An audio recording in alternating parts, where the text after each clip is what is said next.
वित्त मंत्री निर्मला सीतारमण ने बजट से पूर्व संसद में पेश किया आर्थिक सर्वेक्षण। वैश्विक अनिश्चितताओं और अमेरिकी टैरिफ के बावजूद भारत की अर्थव्यवस्था मजबूत।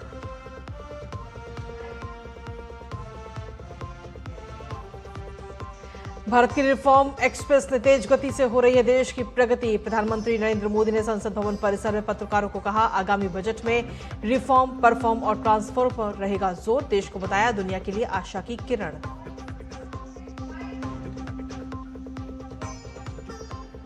उच्चतम न्यायालय ने यूजीसी के नए नियम पर लगाई रोक। कहा, नए नियम फिलहाल नहीं होंगे लागू। कोर्ट ने नए इक्विटी रूल्स के खिलाफ दायर याचिकाओं पर यूजीसी से मांगा जवाब।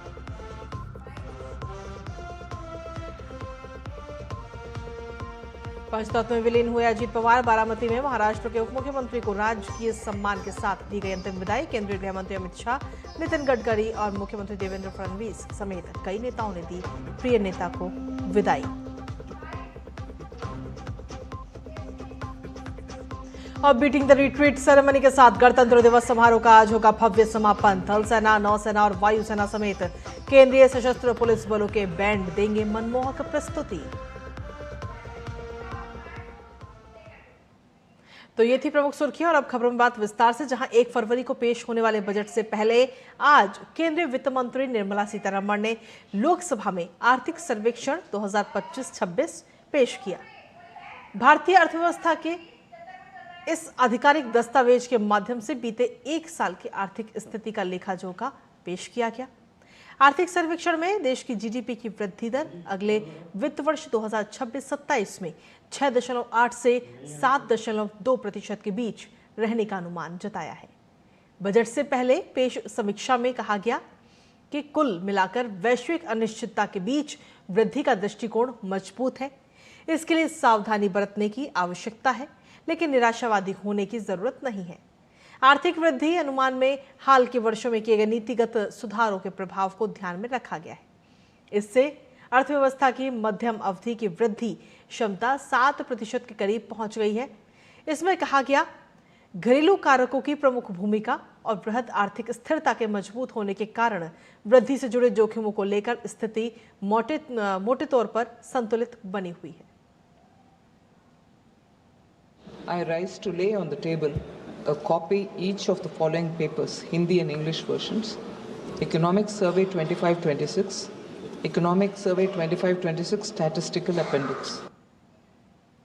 और बजट से पहले वित्त मंत्री निर्मला सीतारमण ने संसद में इकोनॉमिक सर्वे पेश किया और इस रिपोर्ट में पिछले 1 साल के दौरान भारत की अर्थव्यवस्था लेखा जोखा रखा गया। एक नजर डालते हैं आर्थिक सर्वेक्षण 2025-26 की मुख्य बातों पर, जहां आपको बता दें कि जीडीपी वृद्धि दर 6.8 से 7.2 रहने का अनुमान जताया गया है। आर्थिक वृद्धि मुख्यतः घरेलू मांग द्वारा संचालित की जाती है। तो आर्थिक सर्वेक्षण आज पेश किया गया। इसमें मुख्य तौर पर जो इसकी मुख्य बातें वो आपको बता रहे हैं, जहां निजी उपभोग और पूंजी निर्माण वृद्धि को भी समर्थन दिया गया है। इसके साथ ही आपूर्ति पक्ष में सेवा क्षेत्र सबसे बड़ा योगदानकर्ता इस आर्थिक सर्वेक्षण में बताया गया। इसके साथ इसमें बताया गया कि विनिर्माण गतिविधियों में भी मजबूती भारत को मिली है। संरचनात्मक चुनौतियों के बावजूद कृषि क्षेत्र ने स्थिरता प्रदान की, ये बात भी इसमें कही गई है। मुद्रास्फीति में भी नरमी पिछले साल नजर आई 2025-26 में। और इसके साथ ही वित्तीय क्षेत्र की बैलेंस शीट भी मजबूत हुई है। इसमें कहा गया कि राजकोषीय नीति विकास को समर्थन। तो आर्थिक सर्वेक्षण 2025-26 पेश किया गया। सेवा निर्यात और पर्याप्त विदेशी मुद्रा भंडार का भी समर्थन इस दौरान किया गया। इसमें वैश्विक अनिश्चितताओं के बावजूद घरेलू आर्थिक विकास गतिविधि को सहारा और साथ ही व्यापक आर्थिक स्थिरता में भी निरंतर सुधार की बात इसमें कही गई कि भारत जिस तरीके से लगातार आगे बढ़ रहा है, अर्थव्यवस्था भारत की लगातार आगे बढ़ रही, भविष्य में अर्थव्यवस्था की सतत वृद्धि की भी बात कही गई। फाइनेंशियल ईयर 26 में कृषि एवं सहायक सेवाओं में 3.1 वृद्धि दर का भी अनुमान जताया गया है। इसके साथ ही पहली 6 माही में कृषि गतिविधियों को समर्थन इसमें दिया गया है। अनुकूल मानसून जो है वो इसका प्रमुख कारण इस आर्थिक सर्वेक्षण में से बताया गया। तो तो हर सेक्टर का इस आर्थिक सर्वेक्षण में जिक्र किया गया है। फाइनेंशियल ईयर 26 में सेवा क्षेत्र में 9.1% की वृद्धि का अनुमान जताया गया, वहीं फाइनेंशियल ईयर 25 की 7.2% की दर की तुलना में ये इस बार ज्यादा है। सेवा आधारित में जो चीजें हैं उनमें विस्तार में भी तेजी आने की पूरी उम्मीद है। निजी उपभोग को बढ़ावा देने की बात आर्थिक सर्वेक्षण में की गई है। 2025 और 26 का आर्थिक सर्वेक्षण मैन्युफैक्चरिंग से आर्थिक व्यवस्था को भी मजबूती मिली है। देश में निवेश और मैन्युफैक्चरिंग में जबरदस्त उछाल है, क्योंकि इस समय अगर हम बात करें तो देश लगातार हर क्षेत्र में आत्मनिर्भर हो रहा है। महंगाई कम होने से आरबीआई ने ब्याज दरों में भी कटौती की है, जिसका सीधा असर हर एक व्यक्ति पर पड़ रहा है। 2025 में ब्याज दरों में 1.25% की कटौती की गई थी। जीएसटी दरों में भी कमी ने बाजार मांग को सपोर्ट किया है और बाजार अच्छे खासे चलते हुए नजर आए हैं। इसके साथ ही आर्थिक सर्वेक्षण में कुल 16 चैप्टर इस बार शामिल किए गए हैं। इसके साथ ही अगर बात करें आर्टिफिशियल इंटेलिजेंस को लेकर, तो उसके लिए आर्थिक सर्वेक्षण 2025-26 में एक अलग चैप्टर बनाया गया। आर्थिक सर्वेक्षण में सोने चांदी को भी खास तौर पर इसका भी जिक्र इस बार किया गया है। जीएसटी सुधारों का अगला चरण ई वे बिल प्रणाली पर केंद्रित हो सकता है और साथ ही लचीली मांग और निजी निवेश में भी सुधार इस दौरान देखने को मिला। 2025-26 में वैश्विक स्थिति से भारतीय अर्थव्यवस्था पर कोई खास असर नहीं पड़ रहा है। और वहीं इससे पहले प्रधानमंत्री नरेंद्र मोदी ने संसद भवन परिसर में पत्रकारों को संबोधित किया। राष्ट्रपति के अभिभाषण की सराहना करते हुए प्रधानमंत्री ने इसे देशवासियों के आत्मविश्वास की अभिव्यक्ति बताया। पीएम ने विकसित भारत की यात्रा को आगे बढ़ाने के लिए सभी सांसदों से व्यवधान नहीं, समाधान की भावना से काम करने का आह्वान किया है। आज जिस प्रकार से देश आगे बढ़ रहा है, आज समय व्यवधान का नहीं है, आज समय समाधान का है। आज प्राथमिकता व्यवधान नहीं है, आज प्राथमिकता समाधान है। आज भूमिका व्यवधान के माध्यम से रोते बैठने की नहीं है, आज हिम्मत के साथ समाधानकारी निर्णयों का कालखंड है। मैं सभी माननीय सांसदों से आग्रह करूंगा कि वे आएं, राष्ट्र के लिए आवश्यक समाधानों के दौर को हम गति दें। ये है वो संदेश जो प्रधानमंत्री नरेंद्र मोदी ने बजट सत्र पर सभी सांसदों को दिया। सत्र के आरंभ में बुधवार को हुए राष्ट्रपति के अभिभाषण की चर्चा करते हुए पीएम ने इसे 140 करोड़ देशवासियों के आत्मविश्वास की अभिव्यक्ति, पुरुषार्थ का लेखा जोखा और आकांक्षाओं को रेखांकित करने वाला बताया। बजट को महत्वपूर्ण बताते हुए पीएम ने दोहराया कि रिफॉर्म, परफॉर्म और ट्रांसफॉर्म सरकार की पहचान रही है। जो हमारे टीकाकार रहते हैं साथी, हमारे प्रति पसंद नापसंद का रवैया रहता है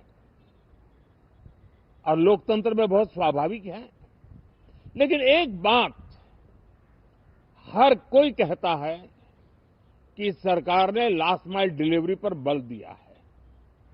योजना फाइलों तक नहीं, लाइव तक पहुंचाने का प्रयास रहता है और यही हमारी जो परंपरा है उसको हम आने वाले दिनों में रिफॉर्म एक्सप्रेस में नेक्स्ट जनरेशन रिफॉर्म के साथ आगे बढ़ाने हैं। पीएम ने कहा कि भारत की डेमोक्रेसी और डेमोग्राफी आज दुनिया के लिए एक बहुत बड़ी उम्मीद है।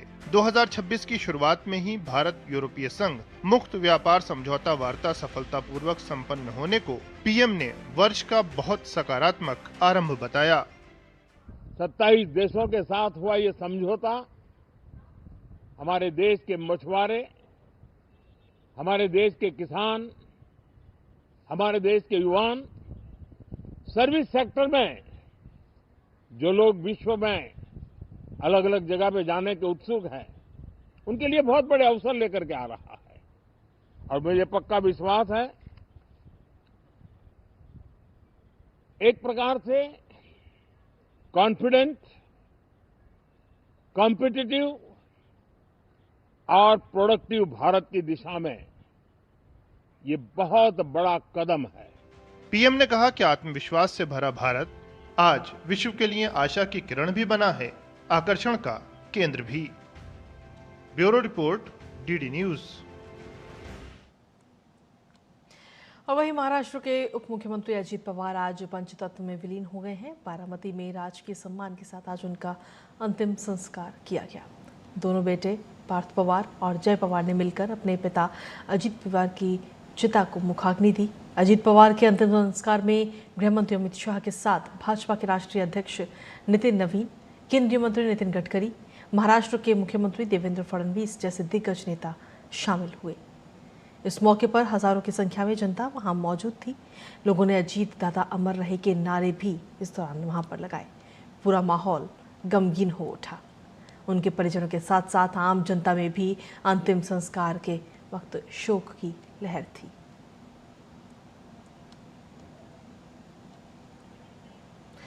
वहीं केंद्रीय गृहमंत्री अमित शाह भी अजीत पवार को अंतिम संस्कार में शामिल हुए, जहां उन्हें अंतिम श्रद्धांजलि दी। इस दौरान सभी की आंखें नम थीं।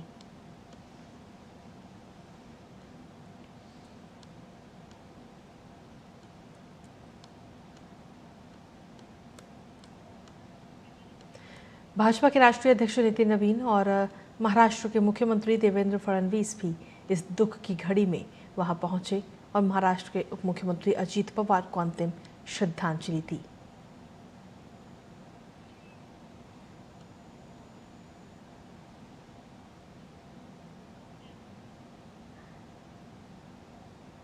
और चलिए खबरों में आगे बढ़ते हैं, जहां सुप्रीम कोर्ट ने आज यूजीसी के नए इक्विटी रूल्स पर रोक लगा दी है। सीजेआई सूर्यकांत और जस्टिस जो माल्या बागची की बेंच ने इस मामले की सुनवाई की। कोर्ट ने इन नए नियमों के खिलाफ दायर याचिकाओं पर सुनवाई करते हुए यूजीसी से जवाब मांगा और साथ ही इस पर एक उच्च स्तरीय समिति गठित करने का आदेश दिया है। सीजेआई ने कहा कि यह मामला विभाजनकारी हो सकता है और इसके खतरनाक परिणाम हो सकते हैं। सीजेआई ने कहा कि समिति के सदस्यों के नाम पर अंतिम फैसला सुप्रीम कोर्ट लेगा।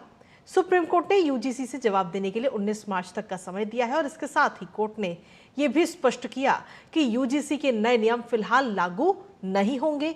कोर्ट ने मौजूदा स्थिति को ध्यान में रखते हुए 2012 के रेगुलेशन को लागू रखने का आदेश दिया है। जो हमारा लगातार आर्गुमेंट था सर्वोच्च न्यायालय के सामने के 3C, जिसके अंदर जातिगत भेदभाव की बात की गई थी, उसमें जनरल कास्ट को छोड़कर बाकी सभी कास्ट को उसमें इंक्लूड किया गया था। और कहीं ना कहीं ये दर्शाया जा रहा था कि जनरल कास्ट ही सिर्फ जो है वो टारगेट करती है और कास्ट को, उसको लेकर बहुत चिंता व्यक्त की है। और कहीं ना कहीं जो डिवाइड करने की बात, समानता की हमारा संविधान बात करता है, लेकिन ये रूल रेगुलेशन जो है वो कहीं ना कहीं विद्यार्थियों को डिवाइड करने का जो मामला है उसमें सामने आ रहा है। और ये सीजेआई ने बिल्कुल साफ साफ माना कि रूल रेगुलेशन में कमी है और इसको सोचना और देखना पड़ेगा। इसी को लेकर उन्होंने कहा, एक सजेशन भी आया है कि एक कमेटी गठित की जाए और उस कमेटी के अंदर लीगल एमनी है, जो लोग एकेडमिक्स के हैं, कानूनी जानकार हैं, उन सबको रखा जाए और दोबारा से इसके बारे में फ्रेम करने के बारे में सोचा जाए। साथ साथ इसको स्टे कर दिया गया है। अब सुप्रीम कोर्ट ने जो यूजीसी रेगुलेशंस नए नियम पास किए गए हैं उस पर सुप्रीम कोर्ट ने रोक लगाई है, उसको एबियंस में रखा है और सुप्रीम कोर्ट ने अपनी पावर्स को एक्सरसाइज करते हुए अंडर आर्टिकल 142 जो यूजीसी रेगुलेशंस 2012 हैं उनको इन ऑपरेशन किया, उनको प्रभावी किया। अब सुप्रीम कोर्ट ने इस मामले में केंद्र सरकार को और सारे पक्षकारों को नोटिस जारी किया है और इस मामले की अगली सुनवाई 19 मार्च को निर्धारित की गई है। वहीं गणतंत्र दिवस समारोह के हिस्से के तौर पर आज दिल्ली में विजय चौक पर बीटिंग रिट्रीट सेरेमनी का आयोजन किया जाएगा। इस अवसर पर भारतीय धुनों और देशभक्ति से ओतप्रोत संगीत की गूंज सुनाई देगी। ये समारोह परंपरागत रूप से अत्यंत भव्य और अनुशासित तरीके से संपन्न होता है। इस खास मौके पर भारतीय सेना, भारतीय नौसेना, भारतीय वायुसेना और केंद्रीय सशस्त्र पुलिस बलों के बैंड अपनी मनमोहक और देशभक्ति से भरपूर प्रस्तुतियां देंगे।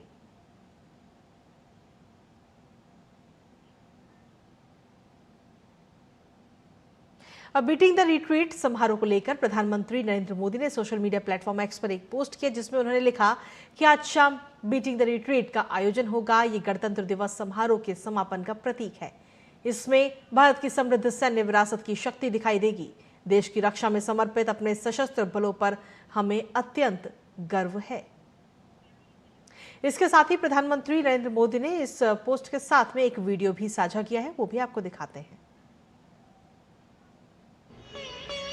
एको बहूनामसि मन्य ईडिता विषम विषम युद्धाय संशिशाधि अकृत्तरुक् त्वया युजा वयं द्युमन्तं घोषम विजयाय कृण्मसि।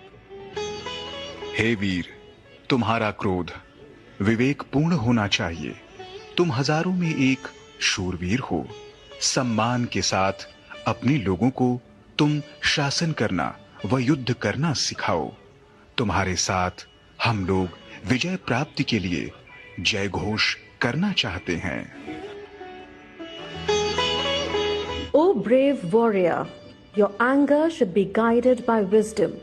You are a hero among the thousands. Teach your people to govern and to fight with honor.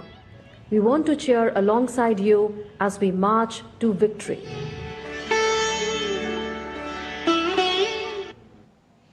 और चलिए अब खबरों में आगे बढ़ते हैं, जहां आपको बताते हैं कि छत्तीसगढ़ तेलंगाना सीमा पर डीआरजी जवानों और नक्सलियों के बीच मुठभेड़ हुई है, जिसमें 3 से 4 नक्सलियों के मारे जाने की खबर है।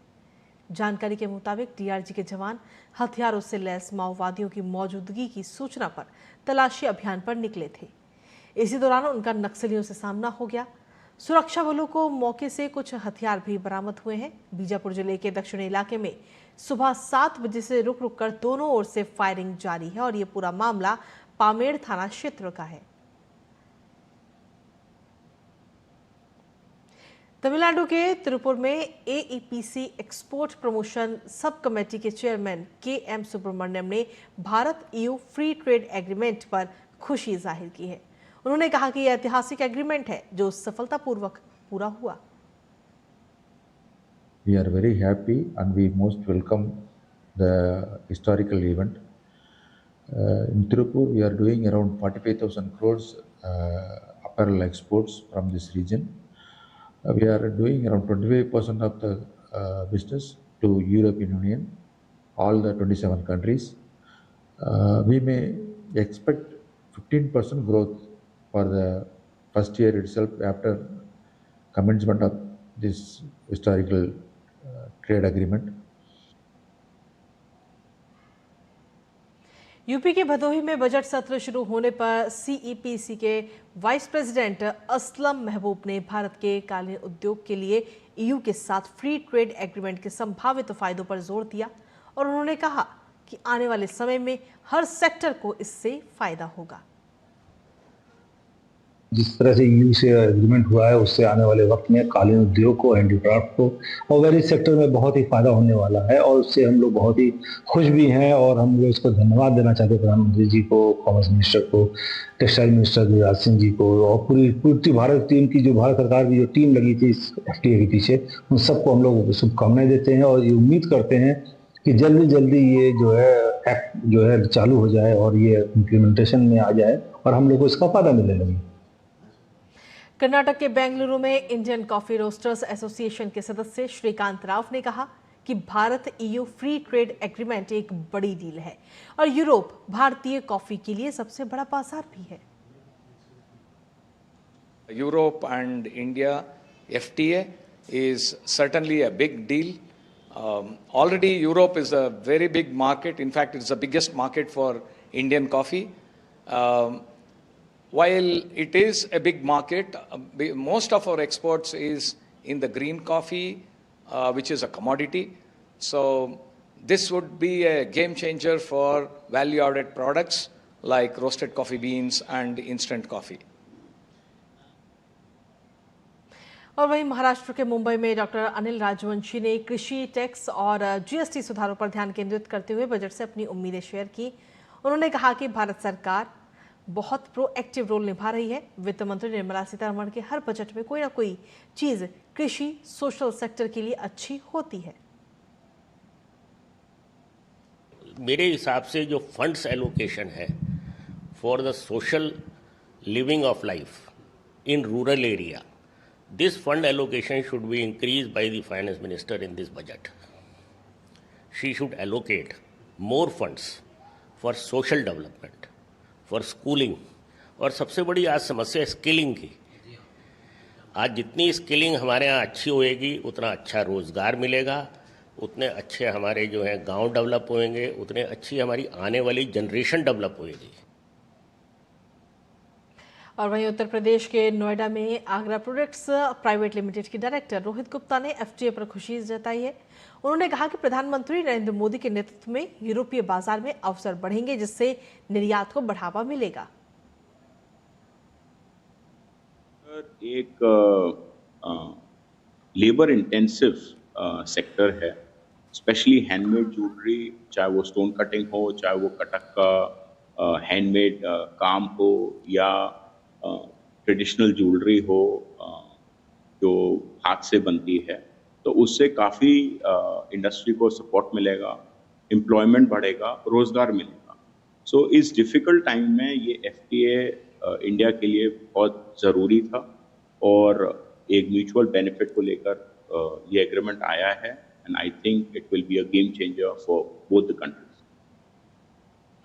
राजस्थान के जयपुर में द्वारका जेम्स लिमिटेड के चेयरमैन कृष्ण बिहारी गोयल ने कहा कि Bharat EU free trade agreement चांदी, सोने और ज्वेलरी इंडस्ट्री के लिए एक बड़ा मौका है, जिससे अगले 2 से 3 सालों में एक्सपोर्ट 3 से 4 गुना बढ़ने की उम्मीद है।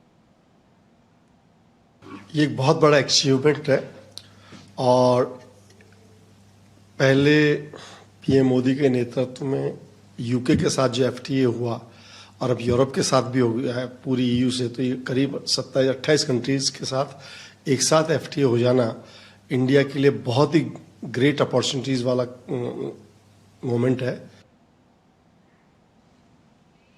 प्रधानमंत्री नरेंद्र मोदी ने सत्ता में आने के बाद लंबित परियोजनाओं के काम में तेजी लाने और उन्हें जल्द से जल्द पूरा करने के लिए प्रगति नाम से एक पहल की शुरुआत की।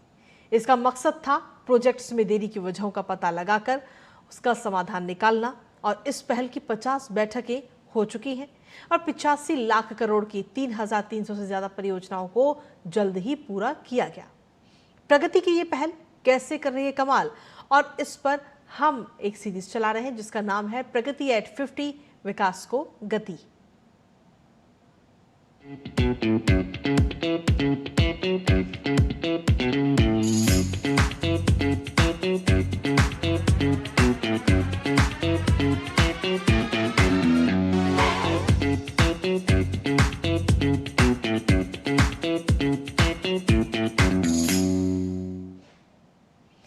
तो प्रधानमंत्री नरेंद्र मोदी की अगुवाई में प्रगति सिर्फ समीक्षा मंच नहीं बल्कि गवर्नेंस का बड़ा सुधार बन गया है।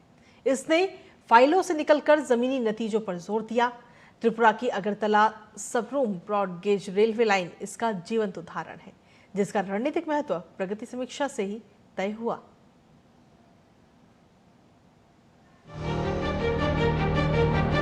इंफ्रास्ट्रक्चर प्रोजेक्ट्स की समीक्षा का मंच प्रगति सालों से रुकी हुई तमाम परियोजनाओं को तेज गति के साथ आगे बढ़ा रहा है। त्रिपुरा की परियोजना कुमारघाट अगरतला ब्रॉडगेज लाइन को आगे बढ़ाने के लिए अगरतला सबरूम नई ब्रॉडगेज लाइन को साल 2007-8 में मंजूरी मिली। अक्टूबर 2008 में ही प्रोजेक्ट की आधारशिला भी रख दी गई, मगर इस प्रोजेक्ट पर तेजी से काम होने के बजाय ये परियोजना कछुए की तरह आगे बढ़ी। 24 जून 2015 को प्रधानमंत्री की ओर से प्रगति तंत्र के तहत परियोजना की समीक्षा किए जाने पर इसे सर्वोच्च स्तर पर विशेष ध्यान मिला, जिसका परिणाम ये निकला कि जो प्रोजेक्ट सुस्ती की चादर ओढ़े हुए था उसमें करंट दौड़ा और पहाड़ पर परियोजना आगे बढ़ी। समीक्षा के समय परियोजना की भौतिक प्रगति लगभग 85% थी। प्रधानमंत्री ने तमाम समस्याओं के समाधान और विभिन्न एजेंसियों के बीच समन्वय बढ़ाने का निर्देश दिया। प्रगति में समीक्षा के बाद भारतीय रेलवे, राज्य सरकार और संबंधित एजेंसियों के आपसी समन्वय और कोशिश का नतीजा रहा कि कॉरिडोर का उद्घाटन हो गया और इसे चरणबद्ध तरीके से चालू किया गया। अगरतला सबरूम ब्रॉडगेज लाइन को साल 2019 को यातायात के लिए खोल दिया गया, जो इस लाइन के पूर्ण रूप से चालू होने का प्रतीक है। कुल 114.613 किलोमीटर लंबी ये परियोजना पश्चिम त्रिपुरा, सेपाहीजाला, गोमती और दक्षिण त्रिपुरा जिलों से होकर गुजरती है। 100 किलोमीटर प्रति घंटे की संभावित गति के लिए डिजाइन की गई इस लाइन में अगरतला और सबरूम समेत 13 स्टेशन शामिल हैं। इतना ही नहीं, ये परियोजना राज्य भर में लगभग 26 लाख लोगों की आबादी को लाभ पहुंचाती है। और कुल 3,407.03 करोड़ की लागत से ये परियोजना विकसित की गई। ये रेल मार्ग घने जंगलों, खड़ी पहाड़ियों और गहरी घाटियों में चुनौतीपूर्ण भूभाग से होकर गुजरता है, जिसके निर्माण के लिए जटिल इंजीनियरिंग समाधानों की जरूरत पड़ी। पहाड़ पर इस परियोजना को पूरा होने में कई चुनौतियों का सामना करना पड़ा, जैसे भारी मानसून के कारण काम कुछ महीनों तक रोकना पड़ा था। नरम चट्टानों और जल रिसाव वाली भूवैज्ञानिक संरचनाएं, बार बार भूस्खलन और स्थानीय श्रमिकों की कमी ने कई बार परेशानियां खड़ी की, मगर प्रधानमंत्री मोदी के दृढ़ संकल्प की वजह से ही ये प्रोजेक्ट पूरा हो सका।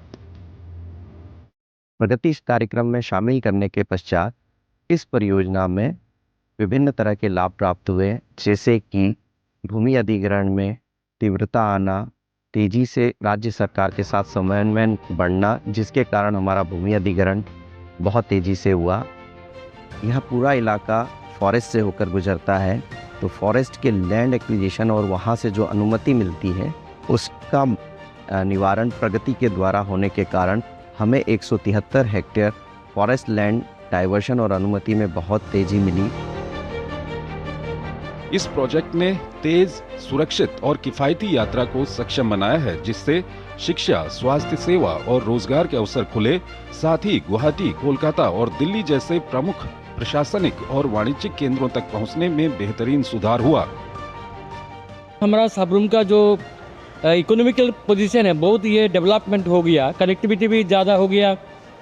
यहाँ से भी कंचनजंगा एक्सप्रेस सबरूम से कलकत्ता तक हावड़ा तक कलकत्ता सब जाते हैं। एक एशिया का गेटवे बन सकता है सबरूम, और यहाँ से हम लोग बाहर से जो हमारा कीमती सामान है वो ला सकते हैं बहुत ही कम प्राइस में। हम लोग कह सकते हैं कि हमारा जो सबरूम रेलवे स्टेशन है वो बहुत ही गुरुत्वपूर्ण है आगे चलते हुए। अगरतला सबरूम नई ब्रॉडगेज लाइन के बन जाने से पहाड़ पर माल ढुलाई की परिवहन लागत भी कम हुई है, जिससे त्रिपुरा के बाजारों में निरंतर और निर्बाध आपूर्ति सुनिश्चित हुई और मूल्य स्थिरता में योगदान मिला। प्रधानमंत्री मोदी के दृढ़ संकल्प और उनकी अगुवाई में चल रही प्रगति में हो रही समीक्षाओं का ही नतीजा है कि न सिर्फ त्रिपुरा बल्कि देश भर में रुकी हुई परियोजनाएं पूरी हो रही हैं और 2047 तक जो विकसित भारत का सपना देखा है वो पूरा होता हुआ दिखाई दे रहा है।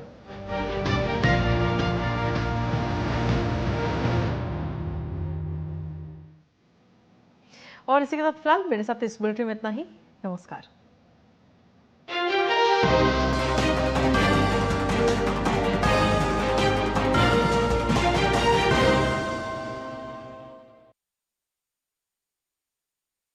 वास्तव के साथ सोमो ये है डीडी न्यूज का साइबर अपराध के खिलाफ हल्ला बोल। Digital arrest, sextortion, financial frauds, cyber bullying, तमाम मुद्दों पर आपको जागरूक करते हुए आपको रख रहा है इन साइबर अपराधियों से एक कदम आगे। देखिए मेरे साथ साइबर अलर्ट हर शनिवार रात 10 बजे सिर्फ डीडी न्यूज पर।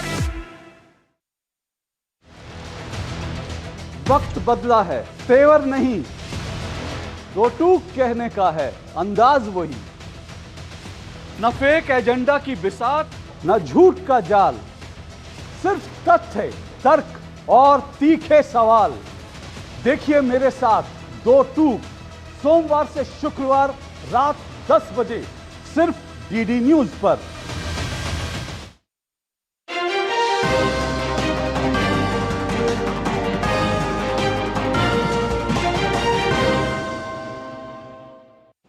नमस्कार, स्वागत है आप सभी का। मैं हूं कृतिका। बुलेटिन करेंगे शुरुआत और नजर इस वक्त की सुर्खियों पर।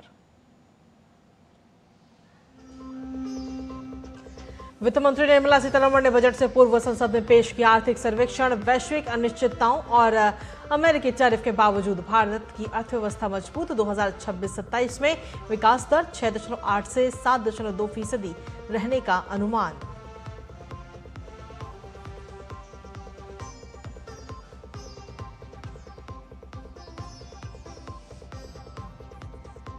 भारत की रिफॉर्म एक्सप्रेस से तेज गति से हो रही है देश की प्रगति। प्रधानमंत्री नरेंद्र मोदी ने संसद भवन परिसर में पत्रकारों को कहा, आगामी बजट में रिफॉर्म, परफॉर्म और ट्रांसफॉर्म पर रहेगा जोर। देश को बताया दुनिया के लिए आशा की किरण।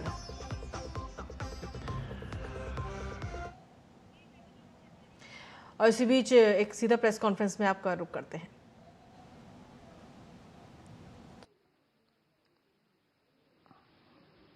The Union Minister for Finance and Corporate Affairs, Srimati Nirmala Sitharaman ji, tabled the Economic Survey 25-26 in the Parliament a short while ago. Please, अभी बाद में इसको बांटिएगा, हाँ, प्लीज रख दीजिए, कुछ रख दो, बैठ जाओ। To brief us more on the key highlights of Economic Survey, we have with us Chief Economic Advisor, Shri V. Anant Nageshwaran ji. My warm welcome to you, sir. I welcome Senior Economic Advisor, Ms. Chandni Raina, Economic Advisor, Shri Chanchal C. Sarkar, Economic Advisor, Dr. Anuradha Guru, and Economic Advisor, Dr. Rosemary Abraham. Welcome to all of you. Today's press conference will go as follows. First, the Chief Economic Advisor will give a presentation on the key narratives from the Economic Survey 25-26, followed by a question and answer session. Over to Chief Economic Advisor, sir.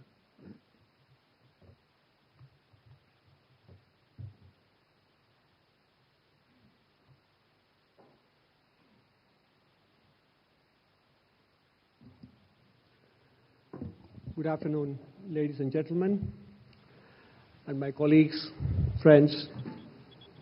It's a pleasure to stand in front of you and present the Economic Survey for 25-26 again.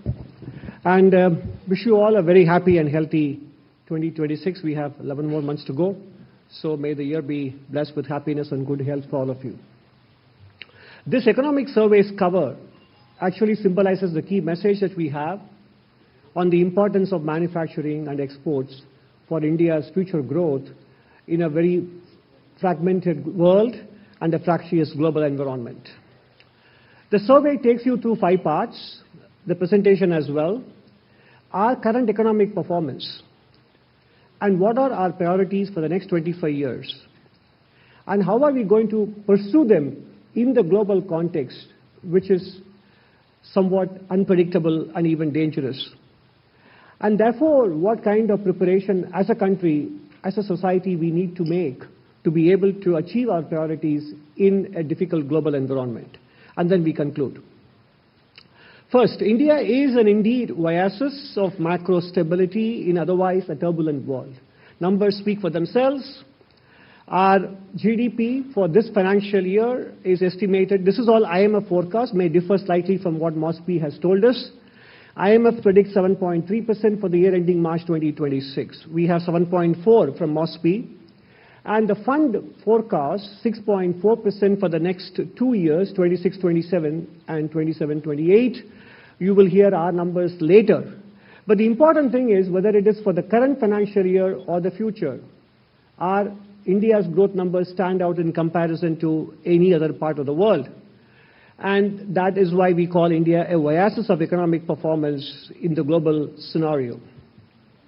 And if you look at the last few years in comparison to pre-COVID average, real GDP growth pre-COVID was 6.4%, and in FY25 was 6.5%, and this year, as I said, MOSPI is predicting 7.4%. Private final consumption expenditure growth is 7% for this year, on top of 7.2% last year. And in real terms, gross fixed capital formation is going to be a lot better than FY25 and definitely much better than the banking and corporate balance sheet crisis-ridden 2012-2020 period when it grew only 6.3% on average per annum. More importantly, we are achieving this high growth rates, consumption and investment spending amidst very moderate inflation environment. This year, it is projected to be about 1.7% on average so far for the first 9 months of the year, largely due to a deflationary trend in food price index. However, it's important to note that core inflation is also well behaved. If you take out gold and silver, core inflation is 2.9, well below the 4% threshold with which the headline inflation is pursued by the central bank. So we basically have benign inflation trends, which we expect to see continue in the next financial year as well. In fact, beneath all the slides, you will see the chapters in which they are covered in great detail, and we will just give you a broad brushstroke of what those chapters are saying on those relevant topics. Moving on from GDP and inflation to public finances, in 21-22, the government said we would bring down the COVID year fiscal deficit to less than half, and we are about to deliver on that this year, with an estimated 4.4% of GDP as a union government fiscal deficit. More importantly, the primary deficit, which is revenue deficit minus interest payments, has come down from 5.7 and expected to be 0.8% this year. We achieved it through improvement in tax buoyancy, tax collections, while increasing and improving the quality of expenditure. Effective capex rate went up from 2.7 pre-COVID to 3.9% post-COVID as a percentage of GDP. And that is the reason why last year we got 3 credit rating upgrades, beginning with Morningstar DBRS in May, Standard & Poor in August, R&I investment ratings from Japan in September. And so we now have BBB from S&P, BBB plus from the other two, and also India's CAD Edge also rates Indian sovereign rating at BBB plus. External sector, the forex reserves have more than doubled, compared to 11 years ago, from 341 billion to 701 billion. While much of it is due to lately the increase in gold valuations, definitely there is an increased accretion of foreign exchange currencies as well. Therefore, the import cover has picked up to nearly a year from 8.9 months in FY15. The current account balance is very well behaved, from 1.3% of GDP to now to about 0.8% in the first half of the current financial year. And external debt, which was 23.8%, is now down to 19.2%. So the external sector doesn't flash any warning signals as far as the macro picture is concerned.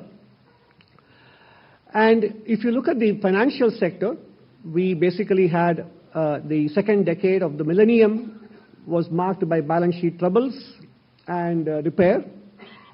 That is now showing up. The repair process is now well done, and the gross non-performing asset ratio is 2.2%. The net non-performing asset ratio is down from 6% in 2017-18 down to just 0.5%. But more importantly, the flow of resources to the non-government or the commercial sector, including households and businesses, and not just the credit market, but including the equity market, non-banking finance, etc. The annual growth rate in the last 5 years has been 29%. That is ample resource availability in the system for economic activity and investment spending. In the current financial year, the growth rate is 45% in the first 9 months compared to last year's 9 months. So overall, the resource availability augurs very well, and the resource mobilization as well for continued growth in investment spending and capital formation in the economy, and this is for the commercial sector, not government. Employment conditions have improved from the year when PLFS, the Periodic Labour Force Survey, was launched. 6% was the unemployment rate down to 3.2% in 23-24. The PLFS used to follow a July to June cycle, and that is now becoming a calendar year-based cycle. Therefore, the data for 2025 will be released sometime in March, and that is why we are showing you 23-24 data. Female labor force participation rate is up nearly 18 percentage points, and the unemployment rate in the first 9 months of the year has been steadily declining from 5.4 down to 4.9% in the last quarter.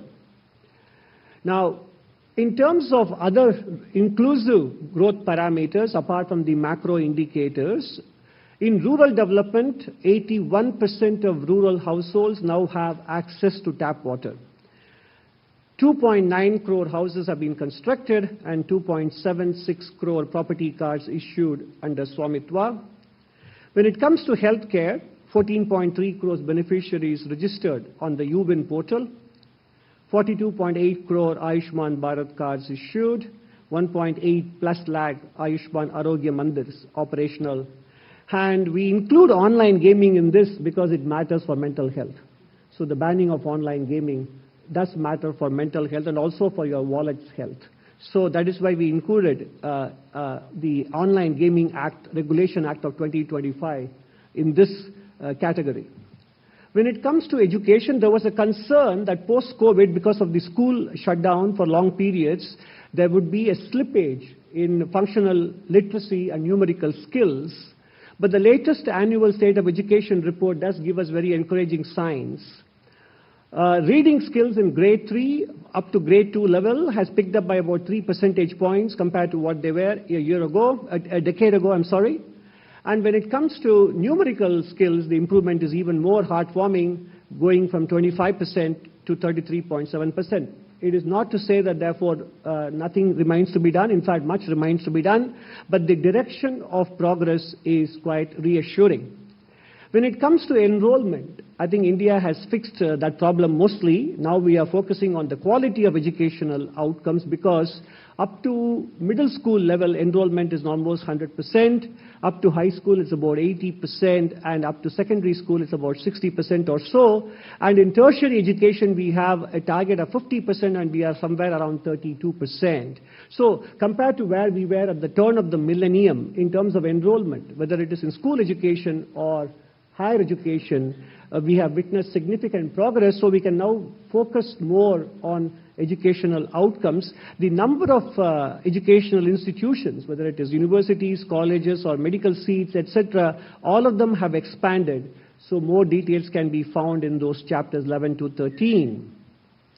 Now, macro fundamentals, inclusive parameters are also backed up by digital and in terms of project execution.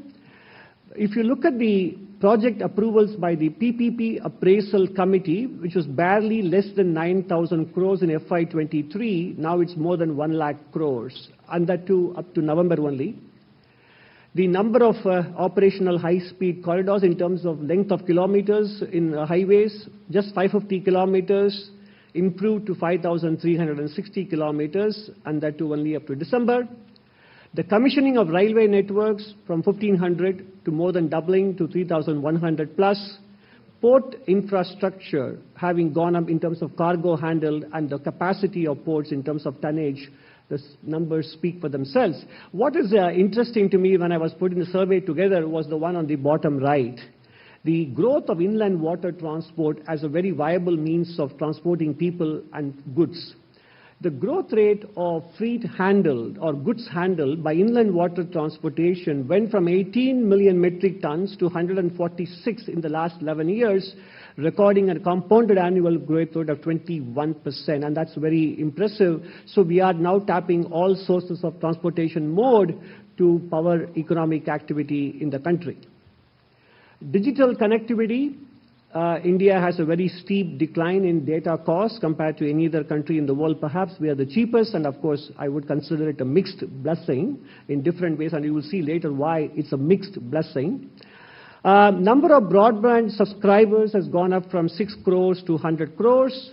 And in terms of the Department of Telecom, in terms of deregulation processes, the application approval time for centralized right-of-way portals has come down by 90%, from 450 days to just 40 days. And in terms of rural connectivity, more than 13,000 towers operational, nearly 20,000 villages with 4G mobile, and 2.1 lakh gram panchayats connected with broadband. And therefore, given the good growth performance and the kind of foundation laid for sustained growth into the second half of this decade, we are now projecting FY27 growth at between 6.8 and 7.2%. So therefore, your midpoint is 7%, on top of the growth rates we have achieved post-COVID, with the most recent estimate being 7.4 for FY26. So in other words, we are projecting, notwithstanding the global situation, we are projecting on the back of domestic accomplishments and domestic reforms that the growth momentum is intact, and we will be able to grow at between 6.8 and 7.2% in real terms. We are aware that The base year revision will be announced in the end of February, and we are confident that we will be able to maintain this growth rate under the new base year and data from MOSPI. Now, having talked about the performance of the economy, which gives us a very strong foundation, we go to the part 2 of this presentation. We look at the issues of long-term importance to the Indian economy, which are covered in detail in the economic survey. First, the outcome of rising global uncertainty for the country is the effect on the capital account and therefore on the currency. As an emerging market and a capital importing country, developments in India's external account reflects the impact of the rise in global uncertainty. India's gross FDI has been growing very well. In FY26, gross FDI is at least 10% higher than last year, but net FDI has been on the weaker side, partly because of profit-taking by investors who have invested in the earlier decades, and also because of the compulsion that Indian businesses face to invest overseas. So ODI by Indian businesses has also increased. So as a result, net FDI numbers are not where we would like them to be, although they are not alarming. Portfolio investors have various reasons. One is the valuation and the lack of a so-called AI story in India, and also the overall uncertainty caused by the tariff situation is holding them back from committing more money into the Indian market. But as a contrarian, when sentiment towards India is actually on the weaker side, that is when the future prospective returns will look the brightest, actually. And if you look at the currency, therefore, as a country that depends on imported capital to meet a current account deficit, even though the deficit itself is on the lower side, if capital flows become weaker, naturally the currency reflects that. And that is what we have seen in the last 1 year, with the rupee weakening against the dollar by about 6 to 7%. This is in spite of the stellar economic fundamentals we have. So it has got nothing to do with the macro picture. It is simply accounting that if you are a current account deficit country, you need to import capital. And when capital flows become weaker due to global factors, remember, in the second decade, interest rates were close to zero in the developed world. They are now between 4 and 5% as well. So the opportunity cost of investing overseas is higher. So that is what shows up in the currency, and it is not a reflection of the macroeconomic fundamentals. The second issue that we need to tackle is long-term fiscal sustainability will require consistency in center's efforts, which we have seen demonstrated in the last 5 years, and also prudence and commitment on the part of the states. The Centre's Special Assistance Scheme for Capital Investments has incentivized states, without which their capex would be lower, and with that it is 2.4% of GDP, and the fiscal deficit, including SASCI funds, it's 3.2, and without that it's 2.8, well contained without SASCI. But overall, the goal is to bring down the ultimate combined fiscal deficit in the medium to long term to 6% of GDP. The unconditional fiscal transfers that many states are pursuing today do have a very useful short-term role. They put cash in the hands of the public, raises disposable income, and increases spending power, no doubt. However, sustaining growth will require a careful reprioritization so that short-term income support doesn't erode the very investments on which inclusive medium-term prosperity ultimately rests. This is a quote directly from the chapter. And therefore, any fiscal indiscipline at the state level is also lately casting a shadow on the sovereign borrowing cost. The 10-year bond yield is 6.7%, and a similarly rated Indonesian 10-year bond yield is 6.3%. And therefore, since India has gotten into the bond indices globally, those investors look at the general government deficit and not just the union government deficit. That is why I think it's important that states also begin to walk on the path of fiscal prudence and consolidation in the years to come. The other priority is agriculture. In fact, in the global environment that we are getting into, all three engines of the economy, agriculture, manufacturing, services, have to fire together. And they are doing that in allied areas. Livestock and fishing and agriculture have grown at more than 6 and 7% in the last 5 years. Traditional crops can match them. If they do so, agricultural GVA will be much faster than what we are experiencing, around 3 to 4% today.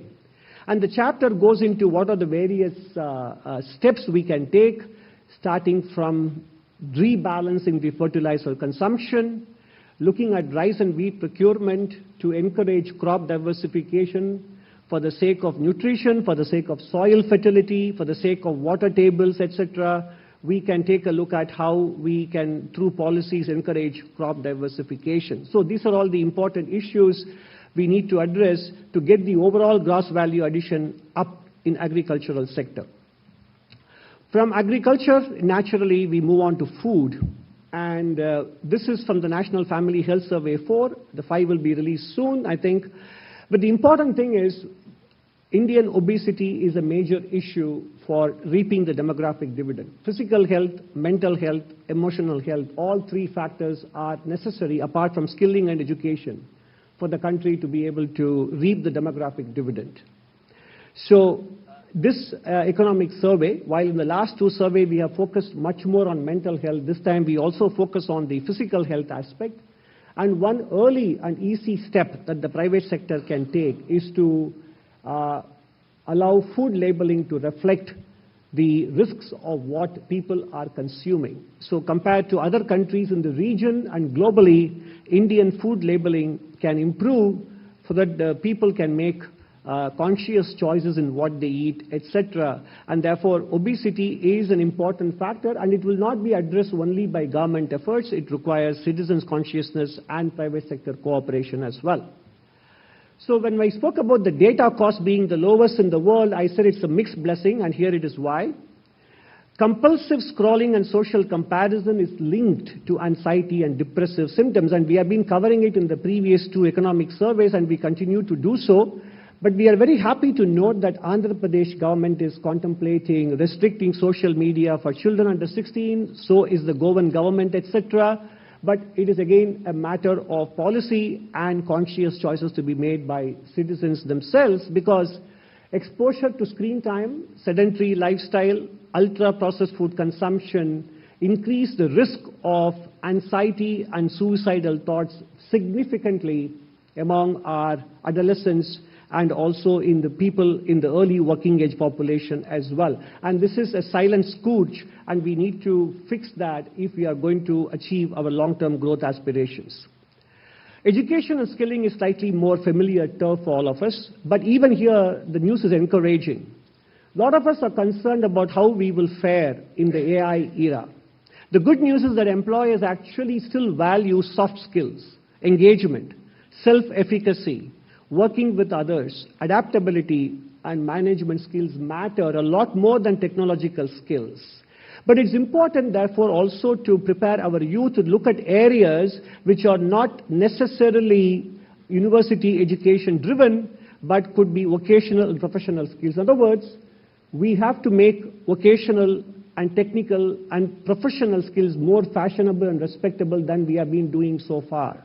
And this too is a combined initiative of the industry, the private sector, households, and the government, and not just a policy matter alone. If you look at the areas which are immune to AI diffusion, these are elder care and nursing, culinary arts, advanced tool and die specialization, early special needs education, public health outreach, environmental restoration. All of them can be pursued in areas because we have shortage of skilled personnel in these areas, and they're also resistant to the diffusion of AI in terms of future employment and income earning prospects.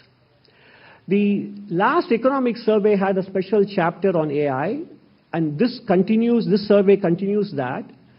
And the issues are with respect to the following that this chapter covers: the data center resource consumption, whether it is power or water or land, the kind of financial requirements for the large language models in the current ecosystem in the Western world, and data localization for domestic value creation, of course, the macro question of mitigating the labor market impact, navigating geopolitical constraints to hardware access, including chips, and importantly, from a geopolitical security and dependability perspective, Can we continue to depend on foreign models for use in public administration and critical sectors? Of course, the government is already making its position very clear.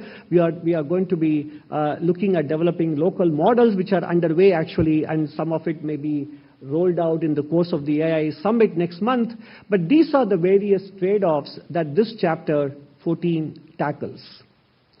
Now, this is another issue which we have been flagging in the last few economic surveys. India is committed to net zero by 2070. And India is one of the better performing countries in terms of installation of solar and wind power in the world.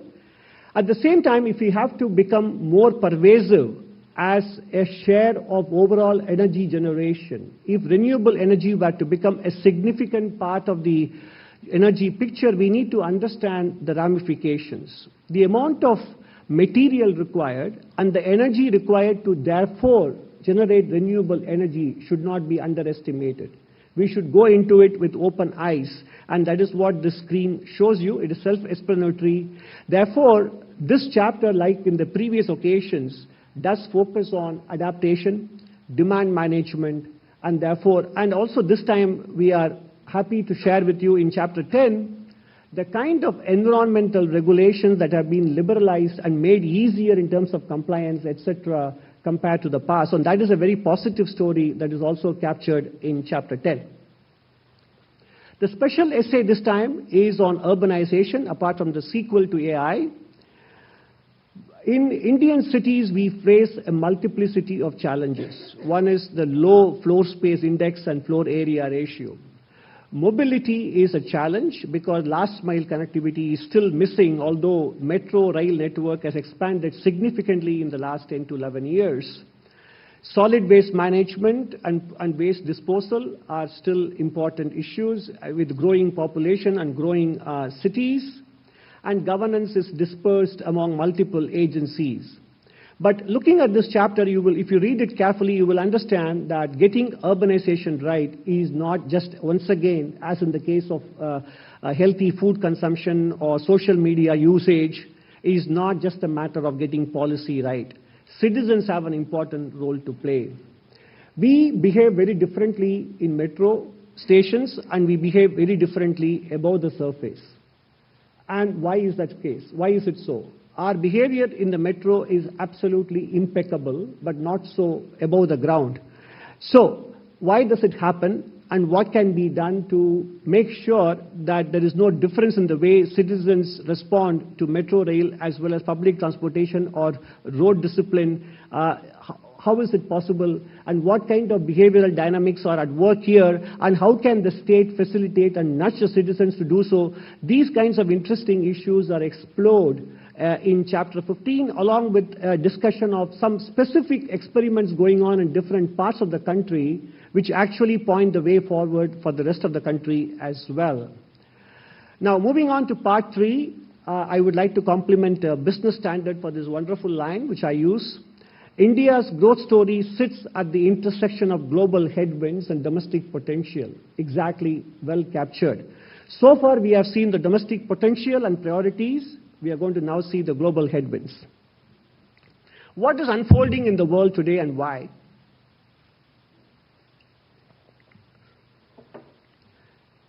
If you look at the 5 bright pink boxes, this fund manager has predicted it in 2020 that the world will face populism, trade wars, financial repression, military conflicts, and negative real yields. And he doesn't trace this to specific personalities. He traces it to the kind of policies we adopted since the global financial crisis and the quantitative easing and ultra-low interest rate policy that was set in motion in 2008. So in other words, personalities are not the reason why the world is today looking at trade wars, military conflicts, and populism with negative real yields and financial repression to follow. These are products of choices that were made some 15 to 18 years ago, and therefore the train has already left the station with respect to these consequences, and they will be with us for the next 5 to 10 years as well. And that is something we need to take as given when we look at our own policy options and priorities. Therefore, geopolitical tensions are inevitable, and they have led to decadal level highs in global economic uncertainty. The uncertainty index reached historic highs when the reciprocal tariffs were announced, but still they are much higher compared to where they were at the turn of the millennium. And reflecting that is the price of gold, which goes up by more than $100 to $200 per ounce every day. So in other words, gold is not only responding to global uncertainty, but also the question marks arising with respect to the store of value of fiat currencies around the world. So therefore, what is going to become in this era of easy money? The problem is this era of easy money, which was there from 2008 onwards, which also resulted in high inflation in 2022 and 23, has resulted in a very expensive stock market, almost reaching the highs before the tech bubble burst in March 2000. Concentration risk even more than what we saw earlier in terms of few companies having a very high market cap, and financing of the global financial capital coming from non-banking sources rather than from banking sources which are better regulated. And if you look at the circular financing that characterizes many of the AI-related investments, you will understand that this can be a sort of a trigger to unravel the global finances. Therefore, we look at three possible scenarios for 2026 and maybe somewhere in 2027. It's very difficult to be precise about the timing. Scenario one, business as usual in 2025, continuing this year, but with less security and more fragility, and we attach a 40 to 45% probability to that. It is disorder, but managed disorder. Scenario two is a worse version of scenario one, and that will result in sharper trade-off for emerging economies, including India, between autonomy, growth, and stability, and supply chains will become even more politicized. Scenario three is the worst of them. It's a systemic shock cascade. Leverage AI infrastructure, which we spoke about earlier, will expose fragile business models. Financial, technological, and geopolitical shocks amplify each other and feed into each other.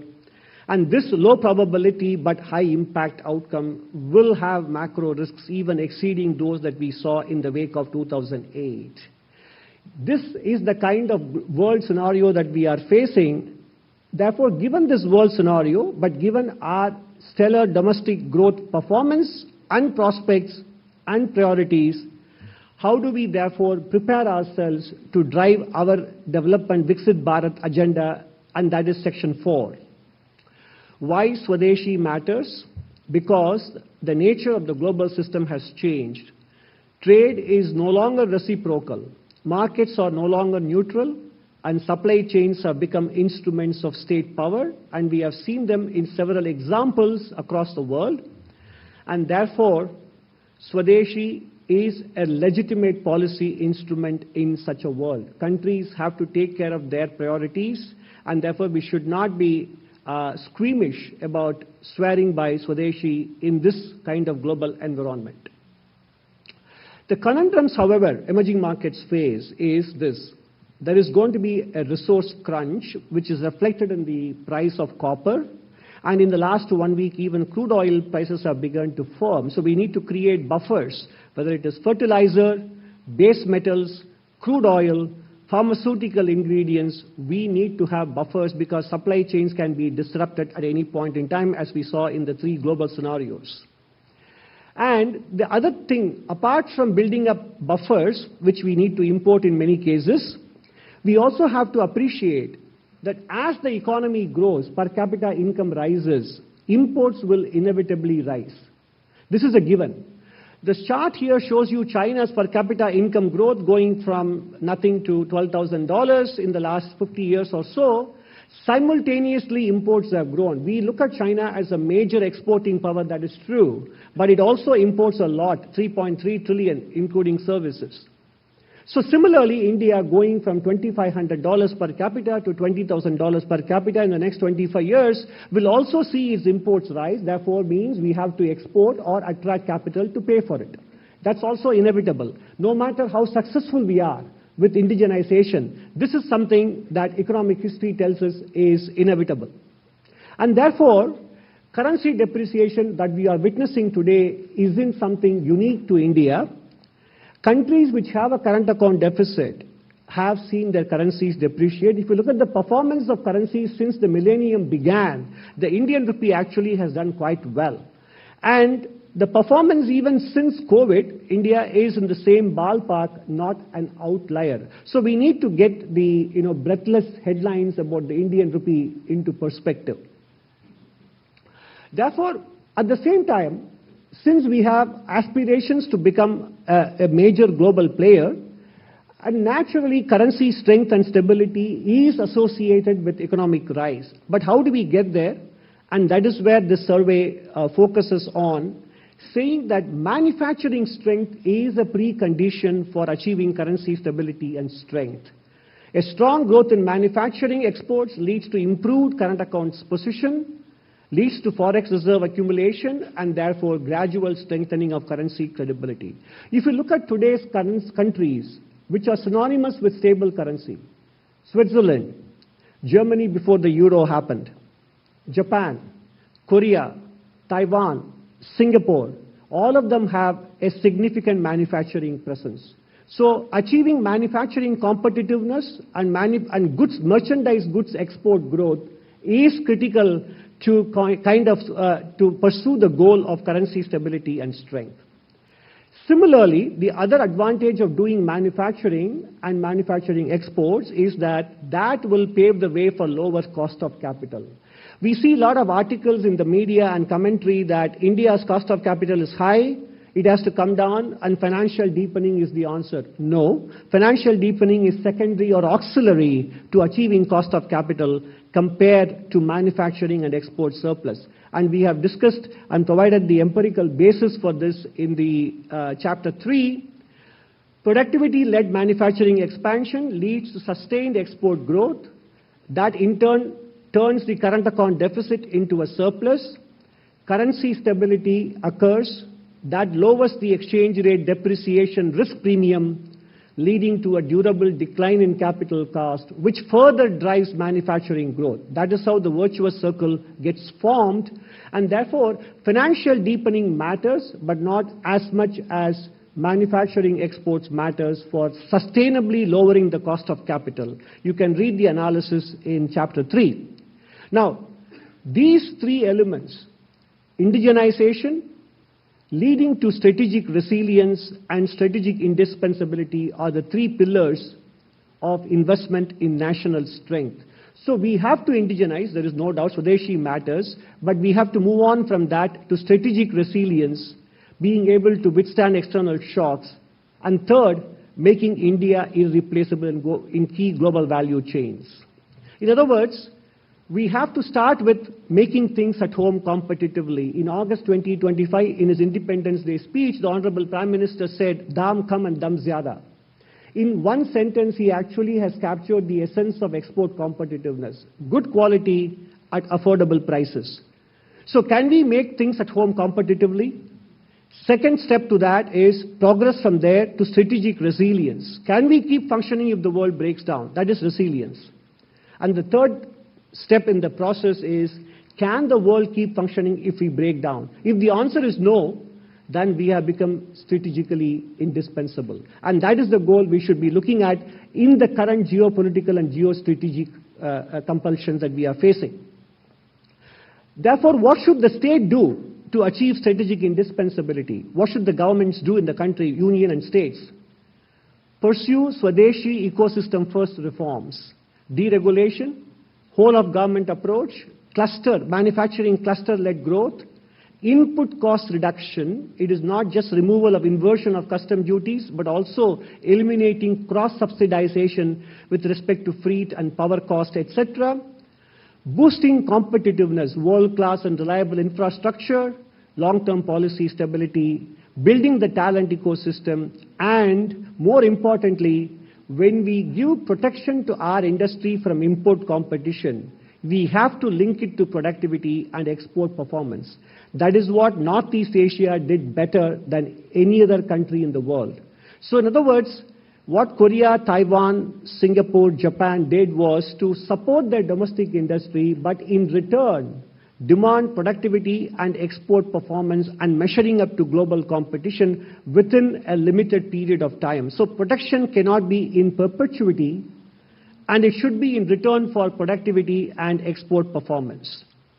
To be able to do the first two, we need an entrepreneurial state. To borrow the phrase from Professor Mariana Mazzucato, we need an entrepreneurial state. What does it mean? A mindset that encourages risk-taking, accepts failures, and puts outcomes ahead of processes. The bureaucracy in the country has to move from colonial-era mindset of extraction to one of development orientation. The good news is that we have enough examples from within our own system of being able to achieve number 3. And this is what happened in the software sector in India. The general perception is that the software sector grew on its own, that nothing could be farther from the truth.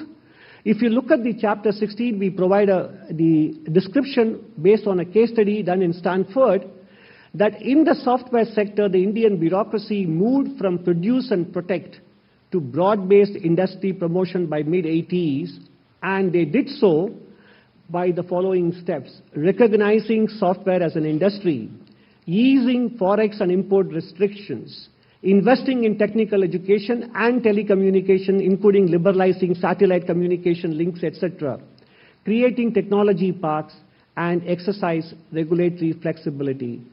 The Electronic Secretary Seshagiri Rao is quoted in this case study saying, "We broke as many rules as we created new rules."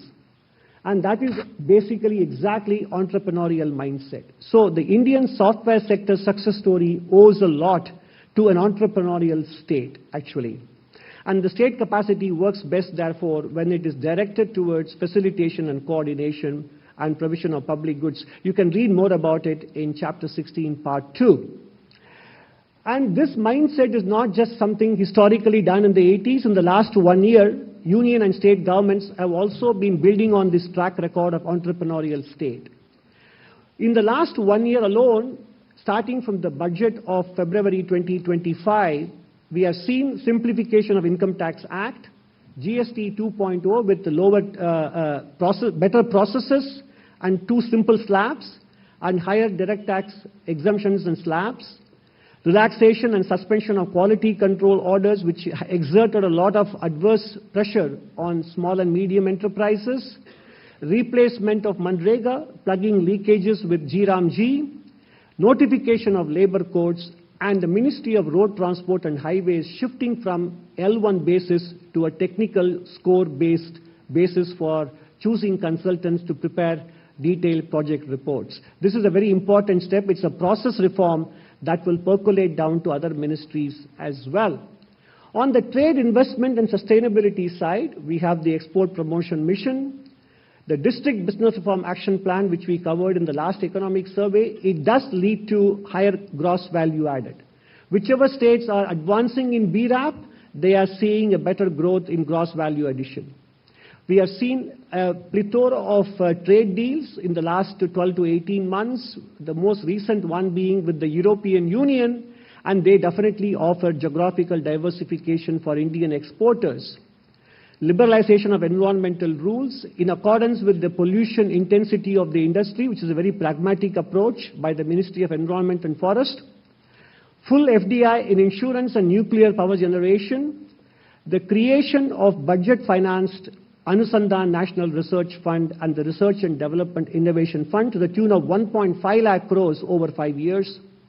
And more gratifyingly, in the power sector, we now have DISCOMs turning into profits because of automatic pass-through of fuel cost, smart metering, and a revamped distribution sector scheme which allows financing based on improved performance in terms of reducing T&D losses, etc.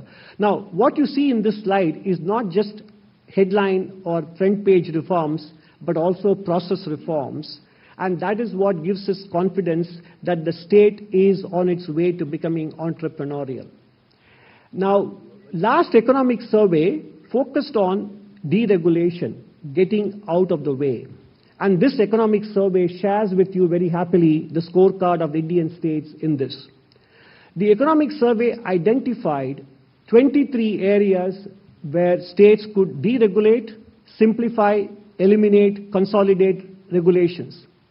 23 into 36 gives you 828 areas collectively for states to look at. And the progress report is exceedingly good, probably A+ grade. 86% of these 828 priorities across 36 states and union territories put together have already been implemented or under implementation. Only 14% are not applicable. So in other words, states have taken up deregulation in the following areas: land, building and construction, labor, utilities and permissions, and general priorities very enthusiastically, so much so that they are now embarking on phase 2 of deregulation as well. So this is a very tangible and concrete example of the Indian state moving into problem-solving, process reform, entrepreneurial mode from a procedure-led mode. And in a nutshell, this is what gives national power. The index of national power is a combination of productive force, institutional quality, and strategic concentration. Productive force illustrated by infrastructure, manufacturing, skilled labor force. Institutional quality, basically the legislature, the judiciary, the media, and regulatory bodies. Strategic concentration in terms of core areas where we need to prioritize in terms of indigenization and Swadeshi, etc.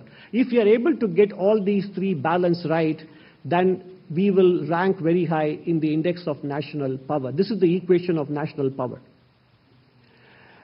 According to a speech given by Dr. Rajan in 2005 in the Nani Palkiwala Memorial Lecture, apparently Mr. Palkiwala said, "We are not poor by nature. We are poor by policy." Dr. Rajan concluded his speech by saying, one day we will be able to say, we are not rich by nature, we are rich by policy. I think we are almost there at this point where we can say we are not rich by nature, but rich by policy. This gives us the confidence to be able to share something optimistic with you. 3 years ago, we wrote in the economic survey that the maximum potential growth of the Indian economy was 6.5%, and with reforms, it could rise to between 7 and 8% per annum in the medium term. On the back of the evidence I have shared with you in the last 40 minutes in terms of actual performance, creation of public investments, the good health of the financial sector, enthusiastic uptake of state-level deregulation, and both process and policy reforms at the union government, this economic survey, despite the geopolitical environment being what it is confidently upgrading India's potential growth to 7% per annum from 6.5% 3 years ago. And Chapter 1 gives you details on how we managed to arrive at this positive conclusion on the back of the track record that the Indian economy and policy makers have been able to display post-COVID in particular. So India's potential growth is 7%, and that is why you saw that our GDP projection for 26-27 is between 6.8 and 7.2%. Of course, subject to geopolitical risk factors, commodity prices, etc., all of them can derail the calculations on a short-term basis. But on a sustained medium-term trend growth for the Indian economy, we believe now it is 7%. If we are able to achieve manufacturing and export competitiveness and pursue further process reforms in the areas of land and cross-subsidization and bring down the cost of manufacturing, this 7% can even rise to 7.5% and 8% in the next few years as well. In conclusion, ladies and gentlemen, we have done well. As they say in German, wir haben gut gemacht. We are doing better post-COVID. But the world is more predictable and dangerous, we acknowledge that. We have promises to keep and miles to go before we can sleep. We have to reimagine the way we are organized as a state and reimagine the way we function as well. And that applies to the government, the private sector, and households. Businesses and households have to internalize their responsibilities. As a society, we have to embrace delayed gratification. Then we will become strategically indispensable. The late Sir Mark Tully said, "I am an optimist because I have seen the Indian people do the impossible every single day." We concur with him, and as a mark of respect to him, we feel the Indian people will do the impossible every single day in the next 25 years on our way to Viksit Bharat. Thank you very much.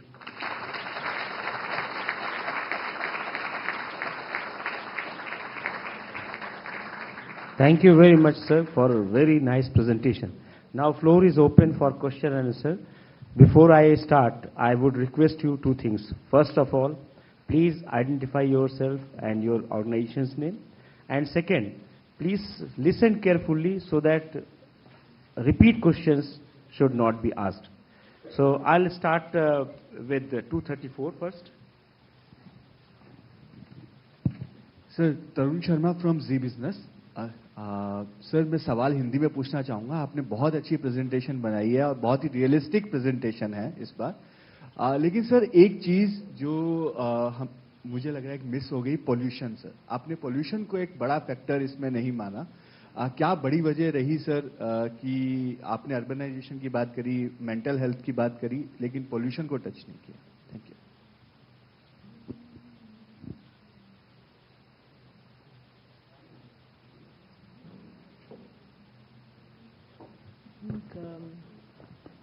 Environment issues को हमने काफ़ी detail में discuss किया है chapter 10 में, जिसमें we have also talked about various environmental regulations जिसमें changes हुए हैं to address pollution issues.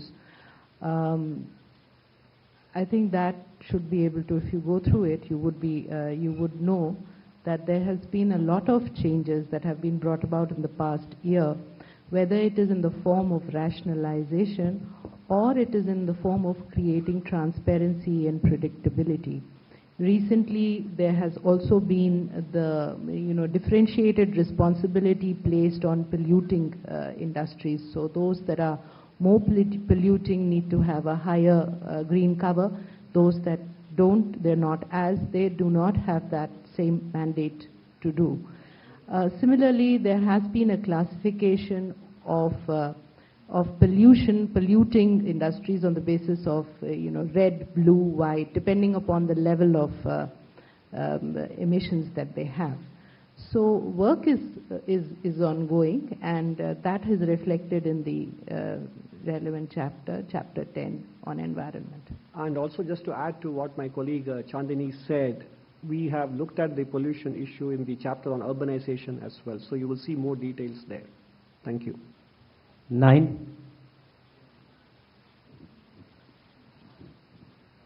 Sir मैं राजीव हूँ दैनिक जागरण अखबार से. सर मेरा सवाल है कि ये जो ग्रोथ रेट आप करंट फाइनेंशियल ईयर के लिए 7% है और नेक्स्ट के लिए 6.8 to 7.2% आपने प्रोजेक्ट किया है, तो मतलब क्या इस रेट से हम लोग 2047 तक विकसित भारत बन जाएंगे?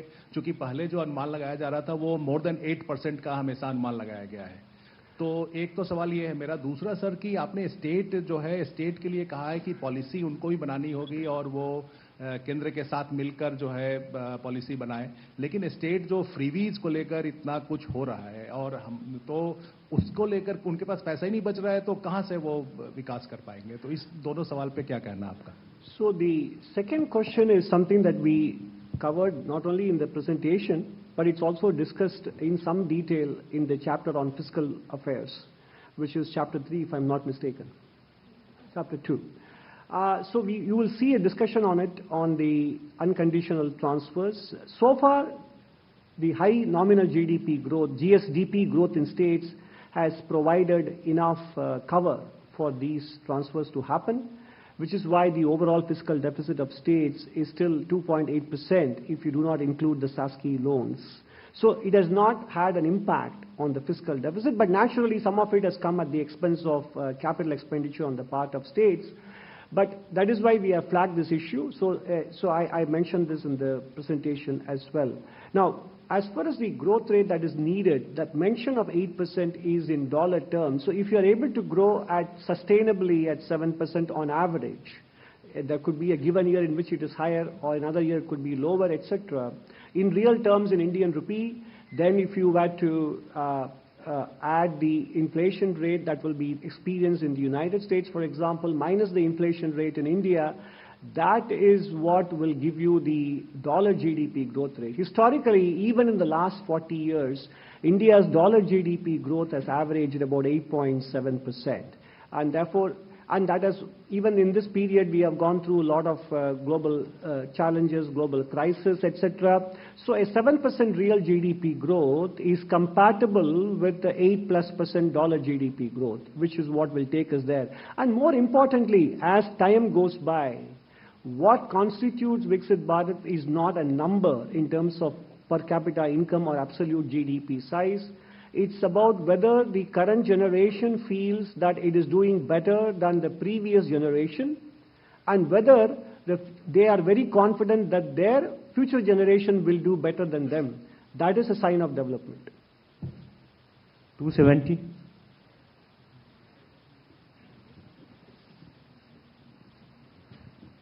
सर मैं लक्ष्मण CNBC आवाज से इकोनॉमिक सर्वे में कहा गया है कि ongoing trade negotiations with United States are expected to conclude during the year, which could help reduce uncertainty on external front. मेरा दो क्वेश्चन है कि during the year means what, calendar year या फाइनेंशियल ईयर. दूसरा question, अगर US के साथ trade deal हो जाती है तो जो जीडीपी ग्रोथ का हम लोग फॉरकास्ट किए हैं, क्या उससे और बेहतर होने की उम्मीद की जाएगी, और ट्रेड टैरिफ से कितना असर पड़ा है जीडीपी पे, कुछ कैलकुलेशन हुआ है?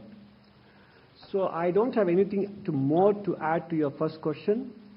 It is something that is better directed at the Ministry of Commerce.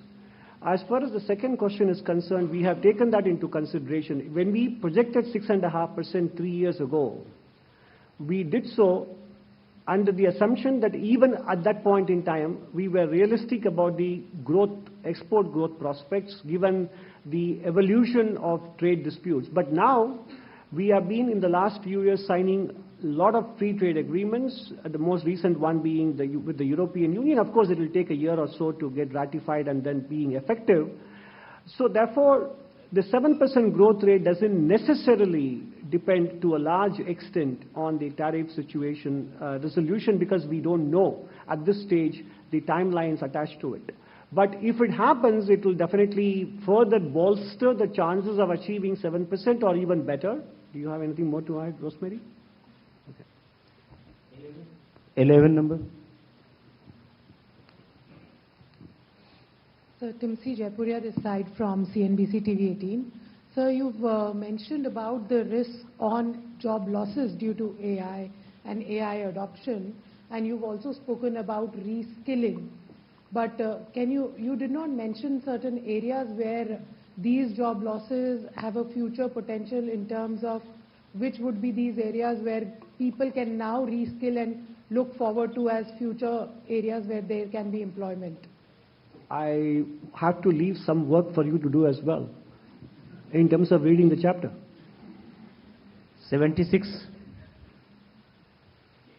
Left side.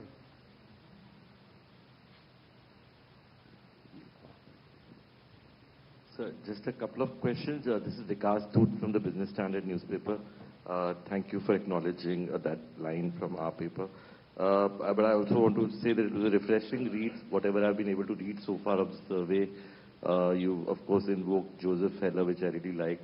But you talked about the indiscriminate quality control orders that, we're now pushing back on, and some of the other reforms that the government has recently done. And which is, what you said is, added a sense of dynamism in the functioning of the government, which you expect will take us to the next level. Now, I wanted to get a sense from you on this issue that you flagged of the cost of capital. You said the rupee is punching below its weight for some reasons, but the concern comes for you from the investors, seeing the rupee's decline as a cause of concern. And you said that investor reluctance warrants attention.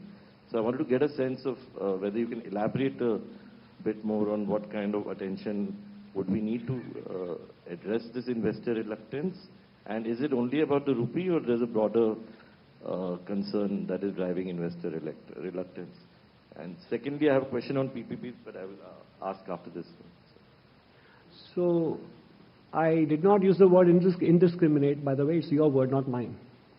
Oh, so I simply said quality controls orders have been revoked and suspended, and that's a good thing because the government revisits some of its own stance when the empirical experience is shows that the net costs are higher than the net benefits, etc. So that is exactly the point I made, nothing more, nothing less. And when it comes to investors, I have nothing more to add. I said valuation concerns, maybe the fact that India doesn't have an AI story, and uncertainties related to tariff might be holding investors back. But if you look at the flows of FIIs over the years, there have been times when they have come in and when they have been out for slightly longish period and we would like them to be, etc. So I also said usually when sentiment is weak, that is actually also a good contrarian indicator for the market to revive and for investors to come back. So there are both geopolitical factors. I alluded to the opportunity cost of sending money overseas, etc. So multiple factors. It's neither correct nor would it do justice to the issue to try and reduce it to just a couple of variables. So second, just a quick question. I think we should probably let others and then come back later. Yes, one question is, I think you have to be considerate to others. So 54. This front. Sir, this is Rishabh Bhatnagar with NDTV Profit. Firstly, sir, what is the sort of impact that you're seeing of the rebasing of the CPI when it comes to inflation assessment? And secondly, you point that private investment intentions are improving. What does it mean given the fact that there are certain penal tariffs still in place? The new CPI would be released on 12th of February, so we would be knowing the numbers, but we are not expecting inflation to be a major concern at this point, given the drivers are really benign at this point in time. 237. Go ahead, man. The next question on private investment intentions, Dr. Shansal Sarkar will respond to you. Hello, sir. Yeah. My name is Suchandrima. I'm from INS. I have two questions. The first is rupee has breached 92 level against US dollar today. So how do you look this situation and how can this be tackled? And my second question is on foreign investors are selling fast in India stock market since last year. So in this case, cause of serious concern, how can they be brought back into India? So I think the answer to the rupee valuation is exactly what we discussed. So the long-term answer is manufacturing competitiveness, exports, and in the short run, some developments may not be in our control. But more importantly, the fact that the rupee is not reflecting the macro fundamentals and the sustained growth rate will definitely catch the attention of some investors, and that is when the tide will turn. And if you look at the rupee's performance, as I showed you, it isn't out of line with all other emerging market currencies have gone through and are going through at this point in time. It is a geopolitical risk, and that is what is reflected, not just in the Indian rupee, but elsewhere. That's why I wanted to put the Indian rupee's performance in the context of what's happening elsewhere. So the answer to your question lies in the fact that as the currency remains weak and fundamentals continue to display strength and solidity, investors will reappraise their stance towards the currency. And if we continue on the path of structural reforms, as we have been doing in the last 12 to 18 months, both in the union and state governments, then as Indian exports show resilience and even growth, that will also further consolidate the revised perceptions on the Indian rupee going forward. Two number. I think you lost. Yeah. Sorry. Thank you so much. So good afternoon, Sapna Das here from CNBC TV 18. So two quick ones. You explained a lot on the rupee and the commentary is also quite significant what you mentioned in the survey. But, given the fact that all these are reforms underway or need to be done, are being done, are in the process, in the pipeline, the fact remains that our real effective exchange rate has also come down substantially, over the last few days. So, in the near term, what's the outlook from the government side as far as the INR is concerned on that journey? Because there doesn't seem to be a stoppage at the moment in terms of the downward spiral for the reasons that have been explained pretty well. So that's one. And so secondly, you have probably, kind of suggested or said that could consider the fact that without a complete privatization or without government losing control over CPSEs, maybe the stake can be cut to 26% in the PSUs. 26% without, by retaining the government company tag. And the other option is to continue with the coming below 51% via the OFS route without changing the company definition in the Companies Act. Something on those lines. Are we talking about a possible return to privatization agenda, which has not been spoken about in the last 3 odd years? It'd be nice if you could explain, sir. Thank you. Thank you for the question. On the second part of your query, Economic Survey has given an option to explore the possibility of monetizing on the government stake. It's not about completely lock, stock, barrel sale of the company. That is not what is written out there. What we have mentioned there is, in case of listed companies, only for listed companies, what we effectively need is 26% stake, which is the special resolution right stake. So for those listed companies, given the fact that almost in 30% of our listed companies, we have come below around 60% shareholding. So if you have to remain as a government company, by definition, government has to hold 51% stake. So in case government wants to keep these companies as government companies, what government could do is to amend the Companies Act and say that for listed companies, that threshold would be 26%. So they would remain as government companies. The other option is, if government wants to take a decision on privatization of these companies, then you can very well do that without amending the definition. So the moment you go below 51%, you become a non-government company by that clause. But this is only a suggestion that Economic Survey has given. Government could explore this at a later point in time in detail. The concerned department would be probably deeper. So they would look at it in depth and would examine this matter. This is only a suggestion at this point in time. Thank you. Sapna, as for your first question, I think I've given enough answers already on the rupee, apart from what I have said. I don't think the government of India gives outlook for the rupee. We are not the private sector. And we reflect, the rupee reflects the market forces, and if at all, you may want to direct your question to Mint Street in Mumbai. I would request only one question may be asked, and please don't repeat the same question. 81.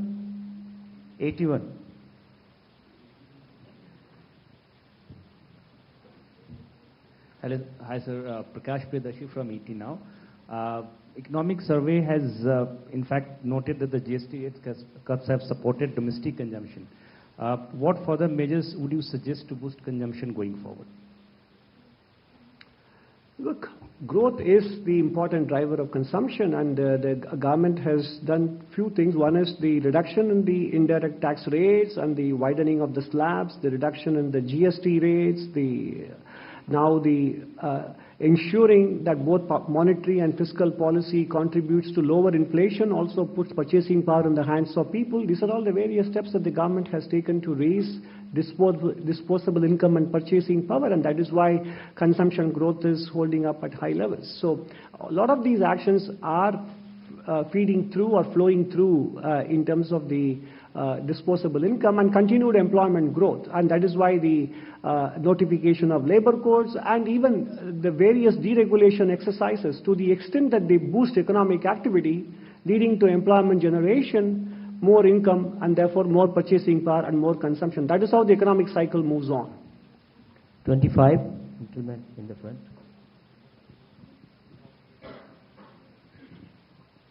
I am Ravi Shankar Kapoor. I am a freelance journalist. My question is to Dr. Nageshwaran. Dr. Nageshwar, you have mentioned, you emphasized manufacturing strength.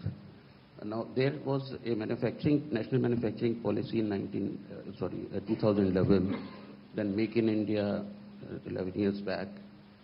So in this survey, what is it specific, which is different from recommendation, which is different from which have not been made so far?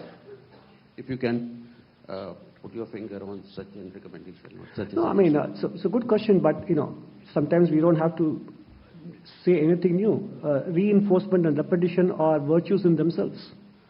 And more importantly, we do point out the importance of deregulation, input cost reduction, reduction in inversion, cluster-led growth, which is covered in the chapter on industry, and also the importance given to R&D and innovation through these are all the various factors that we are highlighting, whether they have been said before or not said before. As Mark Twain once said, my best thoughts have been stolen by my ancestors. So there is no presumption on our part that we are coming up with a new source. 214, 214. Sir, good afternoon. This is Surbhi from Business Today. Sir, I wanted to ask you a question around the gig economy. So the survey has spoken about the number of gig workers, and it's noted that the growth of gig workers outpaces overall employment. So, sir, I wanted your thoughts on whether you think that this is a matter of concern, because generally a regular wage employment is something which is seen as the most suitable thing. And secondly, while unemployment levels have gone down, they still do remain a matter of concern. So I wanted your thoughts on whether schemes like, the ELI and PMIS, they've had the desired result. Thank you. Go ahead.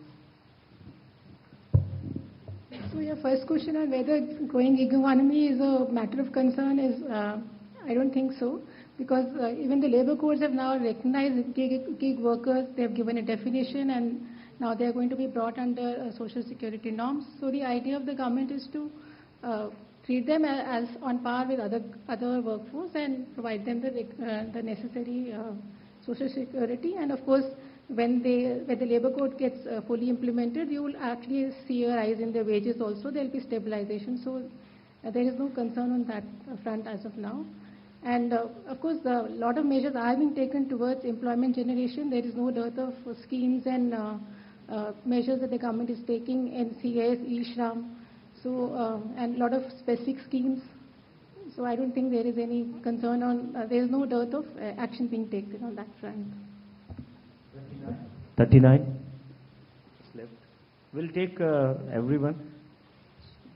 Only 4 or 5 people have been left. Sir Krishna Mohan Sharma Bharat express से मेरा Naganathan sir से सवाल है कि growing India and grown Indian, जो old age citizen है उनका आने वाले समय में उनका रख रखाव उनका इलाज एक बहुत बड़ी समस्या होने वाली है सारे विकसित देशों में। उसकी तरफ हमारी सरकार की क्या योजना और किस तरीके से आगे बढ़ रही है? So I think last year in the survey we had covered a lot about elder care also, and elder care being an economy of its own. And there is also a NITI Aayog report on how elder care can be taken care of and what all actions government can be taken and is also being taken. So I think action on that is ongoing. 280. So good afternoon. So with what briefly I could read in the given time, this survey does flag US stablecoins as a risk to capital flow stability. From an India stance point of view, is there further on cryptocurrency or stablecoins that the survey mentions of? There hasn't been much since the FSB IMF report. अपना परिचय भी दे दीजिए. What is the actual operative part of your statement? What is the question? Does the survey mention anything related to cryptocurrency or stablecoin? Our position is very similar to what is being articulated by the Deputy Governor of the Reserve Bank of India, that yes, I mean, and it is not just unique to India. First of all, the US dollar stable coins are still not operational yet. As and when it happens, we have to observe and see what kind of implications it has towards global capital flows, and also in terms of Indian-centric capital outflows or inflows, etc. So right now, there is nothing more to add to than what we have already said in the survey. And it is in congruence with what the Deputy Governor, Mr. Ravi Shankar, has been speaking about on this topic. 238. So this is Priyansh from Money Control. I know you have spoken on the rupee, but it is a question on rupee again. So sir, one part is that the survey says that a rupee adds to imported inflation. That's one risk. But it also says that it is on a net basis good for the merchandise trade balance. So it also is positive for that. So is there a level that you have in mind beyond which the effects would be negative for the economy? I think it is difficult to put some numbers there. I think the paragraph that you're referring to is based on an econometric exercise we did. And it is a continuation of the exercise we wrote about in the last economic survey, where we looked at the aggregate trade deficit. And this time we broke it down into impact of the rupee on exports, imports, capital flows separately. A disaggregated analysis, which is a continuation of what we did in the previous economic survey. I would urge you to read it in full to be able to find the answers to your question. 24. Hello, sir. Ruchika from Business Standard. First of all, congratulations for a very comprehensive and forward-looking survey. Sir, in context of what the survey talks about, the fiscal indiscipline at the state level casting a shadow on sovereign borrowing costs, just wanted to get a view, is the survey placing a greater risk to sovereign bond yields because of the states, given that fiscally, if we take out SASCI, the fiscal deficit has been contained at 2.8? I think there is nothing more to add to what I said in the course of the presentation, because investors, since the Indian bond market has been, sovereign bond market has been open to foreign investors, they do look at the general government deficit, and whether it is 4.4 plus 2.8 or whether it is 4.4 plus 3, depending on what the actual number turns out to be for the union and the state governments, it is still on the higher side. Our long-term goal, which was enunciated in the old FRBM, was around 6%. So, and investors do take a look at this overall figure. And that is why we said, right now, I also answered in an earlier question that because of good nominal GDP growth, GSDP growth, there is no aggregate impact on the fiscal deficit numbers, but quality of expenditure may be suffering, again, in relation to what could be possible. And those expenditure are the ones that have higher multiplier effect even for employment and income generation for the very households that are being supported through unconditional cash transfers. So this is all there is to it, and I have nothing more to add to that. 142. Left side. Good afternoon, sir. Kriti Ambe from Informist Media. This is also related to the commentary in the survey on rupee. It mentions that an undervalued rupee would not hurt at this point. Would not what? So, would not hurt at this point. Should that be read as a degree of policy comfort with a weaker currency? And do you have a specific level or a period of undervaluation of rupee beyond which probably the phenomenon would bring discomfort? There is a law of diminishing marginal utility to any public commentary on the rupee beyond a point. And I think we have reached that point. 22. We'll take the last two questions after that. Sir, I'm Shalini from ANI. Sir, my question is, as you mentioned during the presentation about the role that manufacturing units play for GDP growth, can you mention what are those subsectors?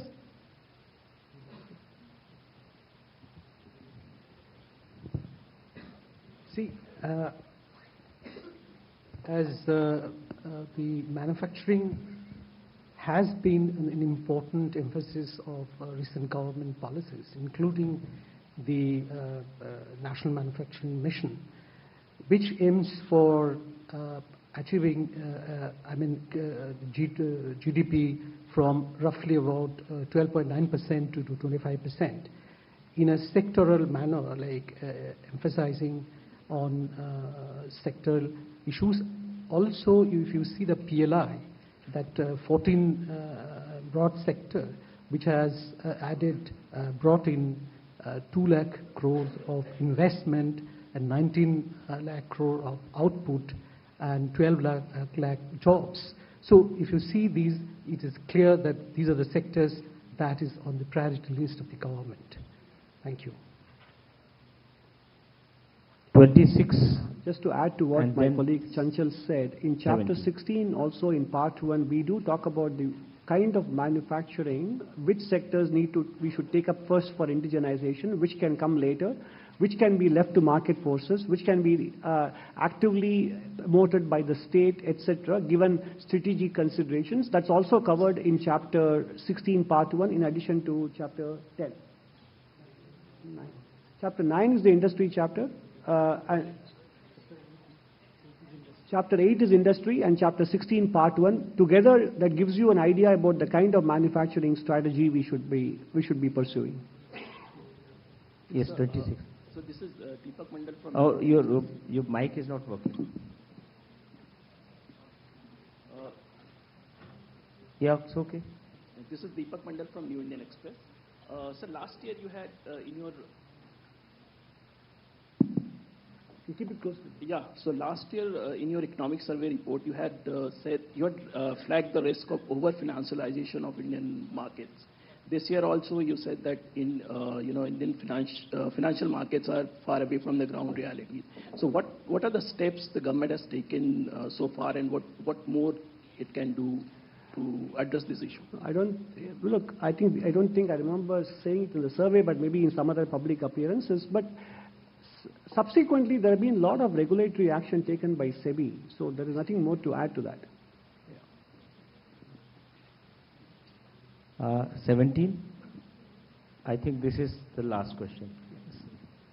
Good afternoon. I'm Nikunj Johri from Reuters. The survey mentioned imposing age-based access limits for use of social media, and you briefly mentioned that. What?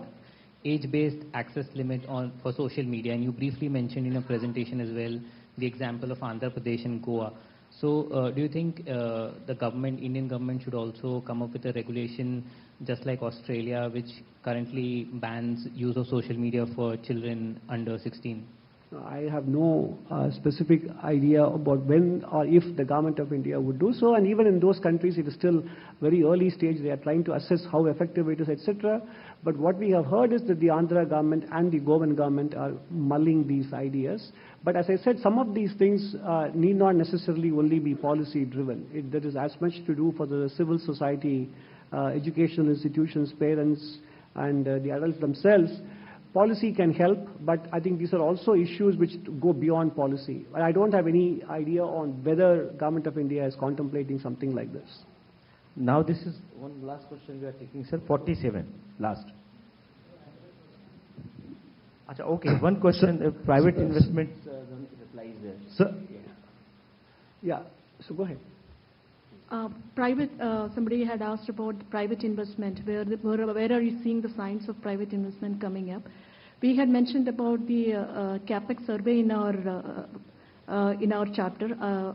There has been an increase of 66% in the CapEx allocation. That was the first ever survey. The second survey is going on. Even if you don't take the government surveys, if you look at CMI announcements, the corporate announcements that have happened, in the first half of last year, it would have been somewhere around 7 trillion, and this year it would have been 14 trillion. Another metric that you can look at is the growth in the net fixed capital assets of at least the listed companies. Compared to last year, it has gone up this year. I haven't mentioned this in the survey, but these are the ways in which you can look at how the corporate investment is picking up. Thank you. Sir, Subhash Narayan from Mint. I just wanted to check. The survey is pitching for overhauling the RTI. That's mentioned in page 660 of your report. What is the logic? What is the rationale? I think the logic is given in the... First of all, I wouldn't use the word overhauling. And second, the logic is what is explained in the box item. Those are the... That's the answer.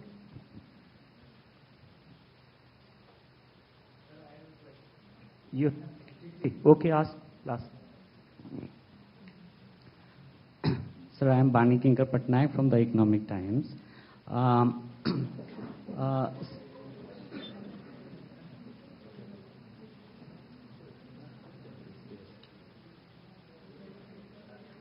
Hope Sir, you are okay. Okay.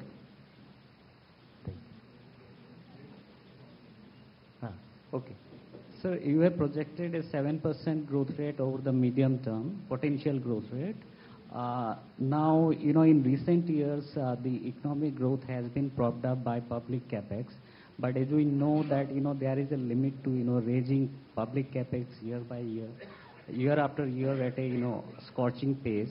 So now, as, and we are also moving towards reduction in debt ratio and fiscal deficit. Reduction in? Debt ratio and the fiscal deficit, we are moving towards, reducing that further. So that makes, keeping this elevated capex thing a bit more difficult, year after year.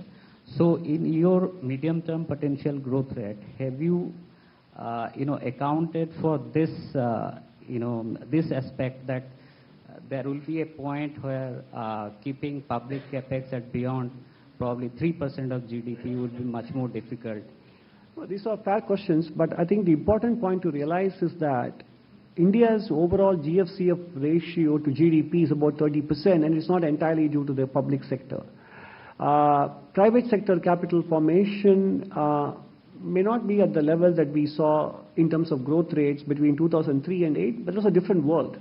So that is why we are not going back to 8.5%, 9% growth that we saw in that era. So the kind of composition of growth that we have looked at, 7% is feasible with the current level of the private sector and public sector capital formation. Whether it requires in some specific years public sector to do more than 3% or less, those are things we need to calibrate based on the prevailing situation at that point.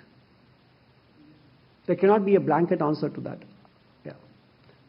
So just to add to that point, even when we had been consolidating, if you actually look into our fiscal chapter, you will see that our effective capex has only gone up as percentage of GDP.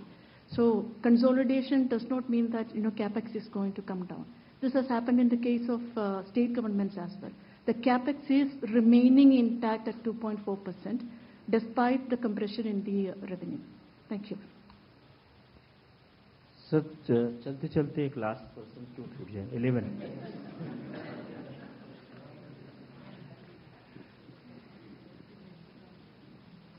Sir, Shiva from Times of India.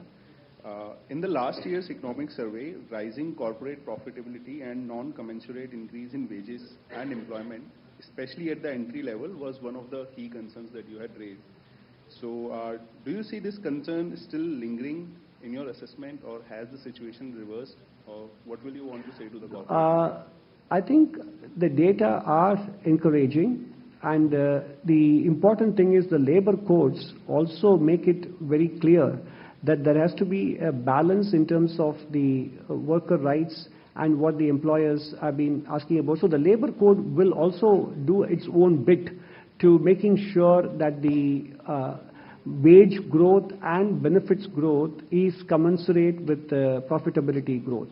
And that is an important development that has happened since we wrote the last survey. Thank you, sir. Thank you for answering all the questions.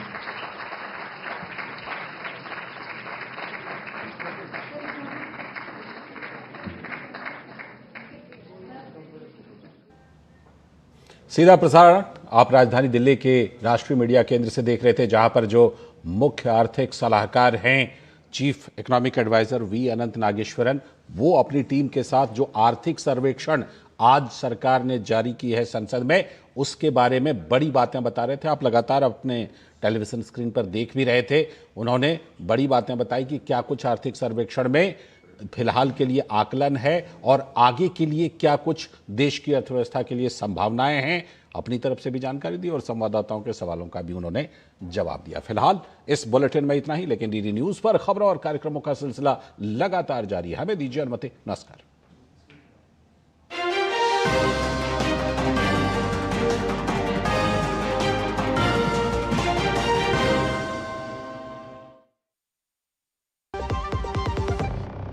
टिंग टिंग, अम्मा message.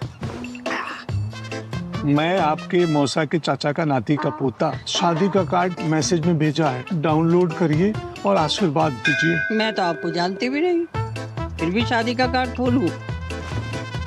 मैं मूर्ख नहीं हूँ। क्या बात है अम्मा। यूपीआई कहता है अगर कोई अनजान नंबर से फाइल या लिंक भेजे तो क्लिक मत करो और कहो मैं मूर्ख नहीं हूँ।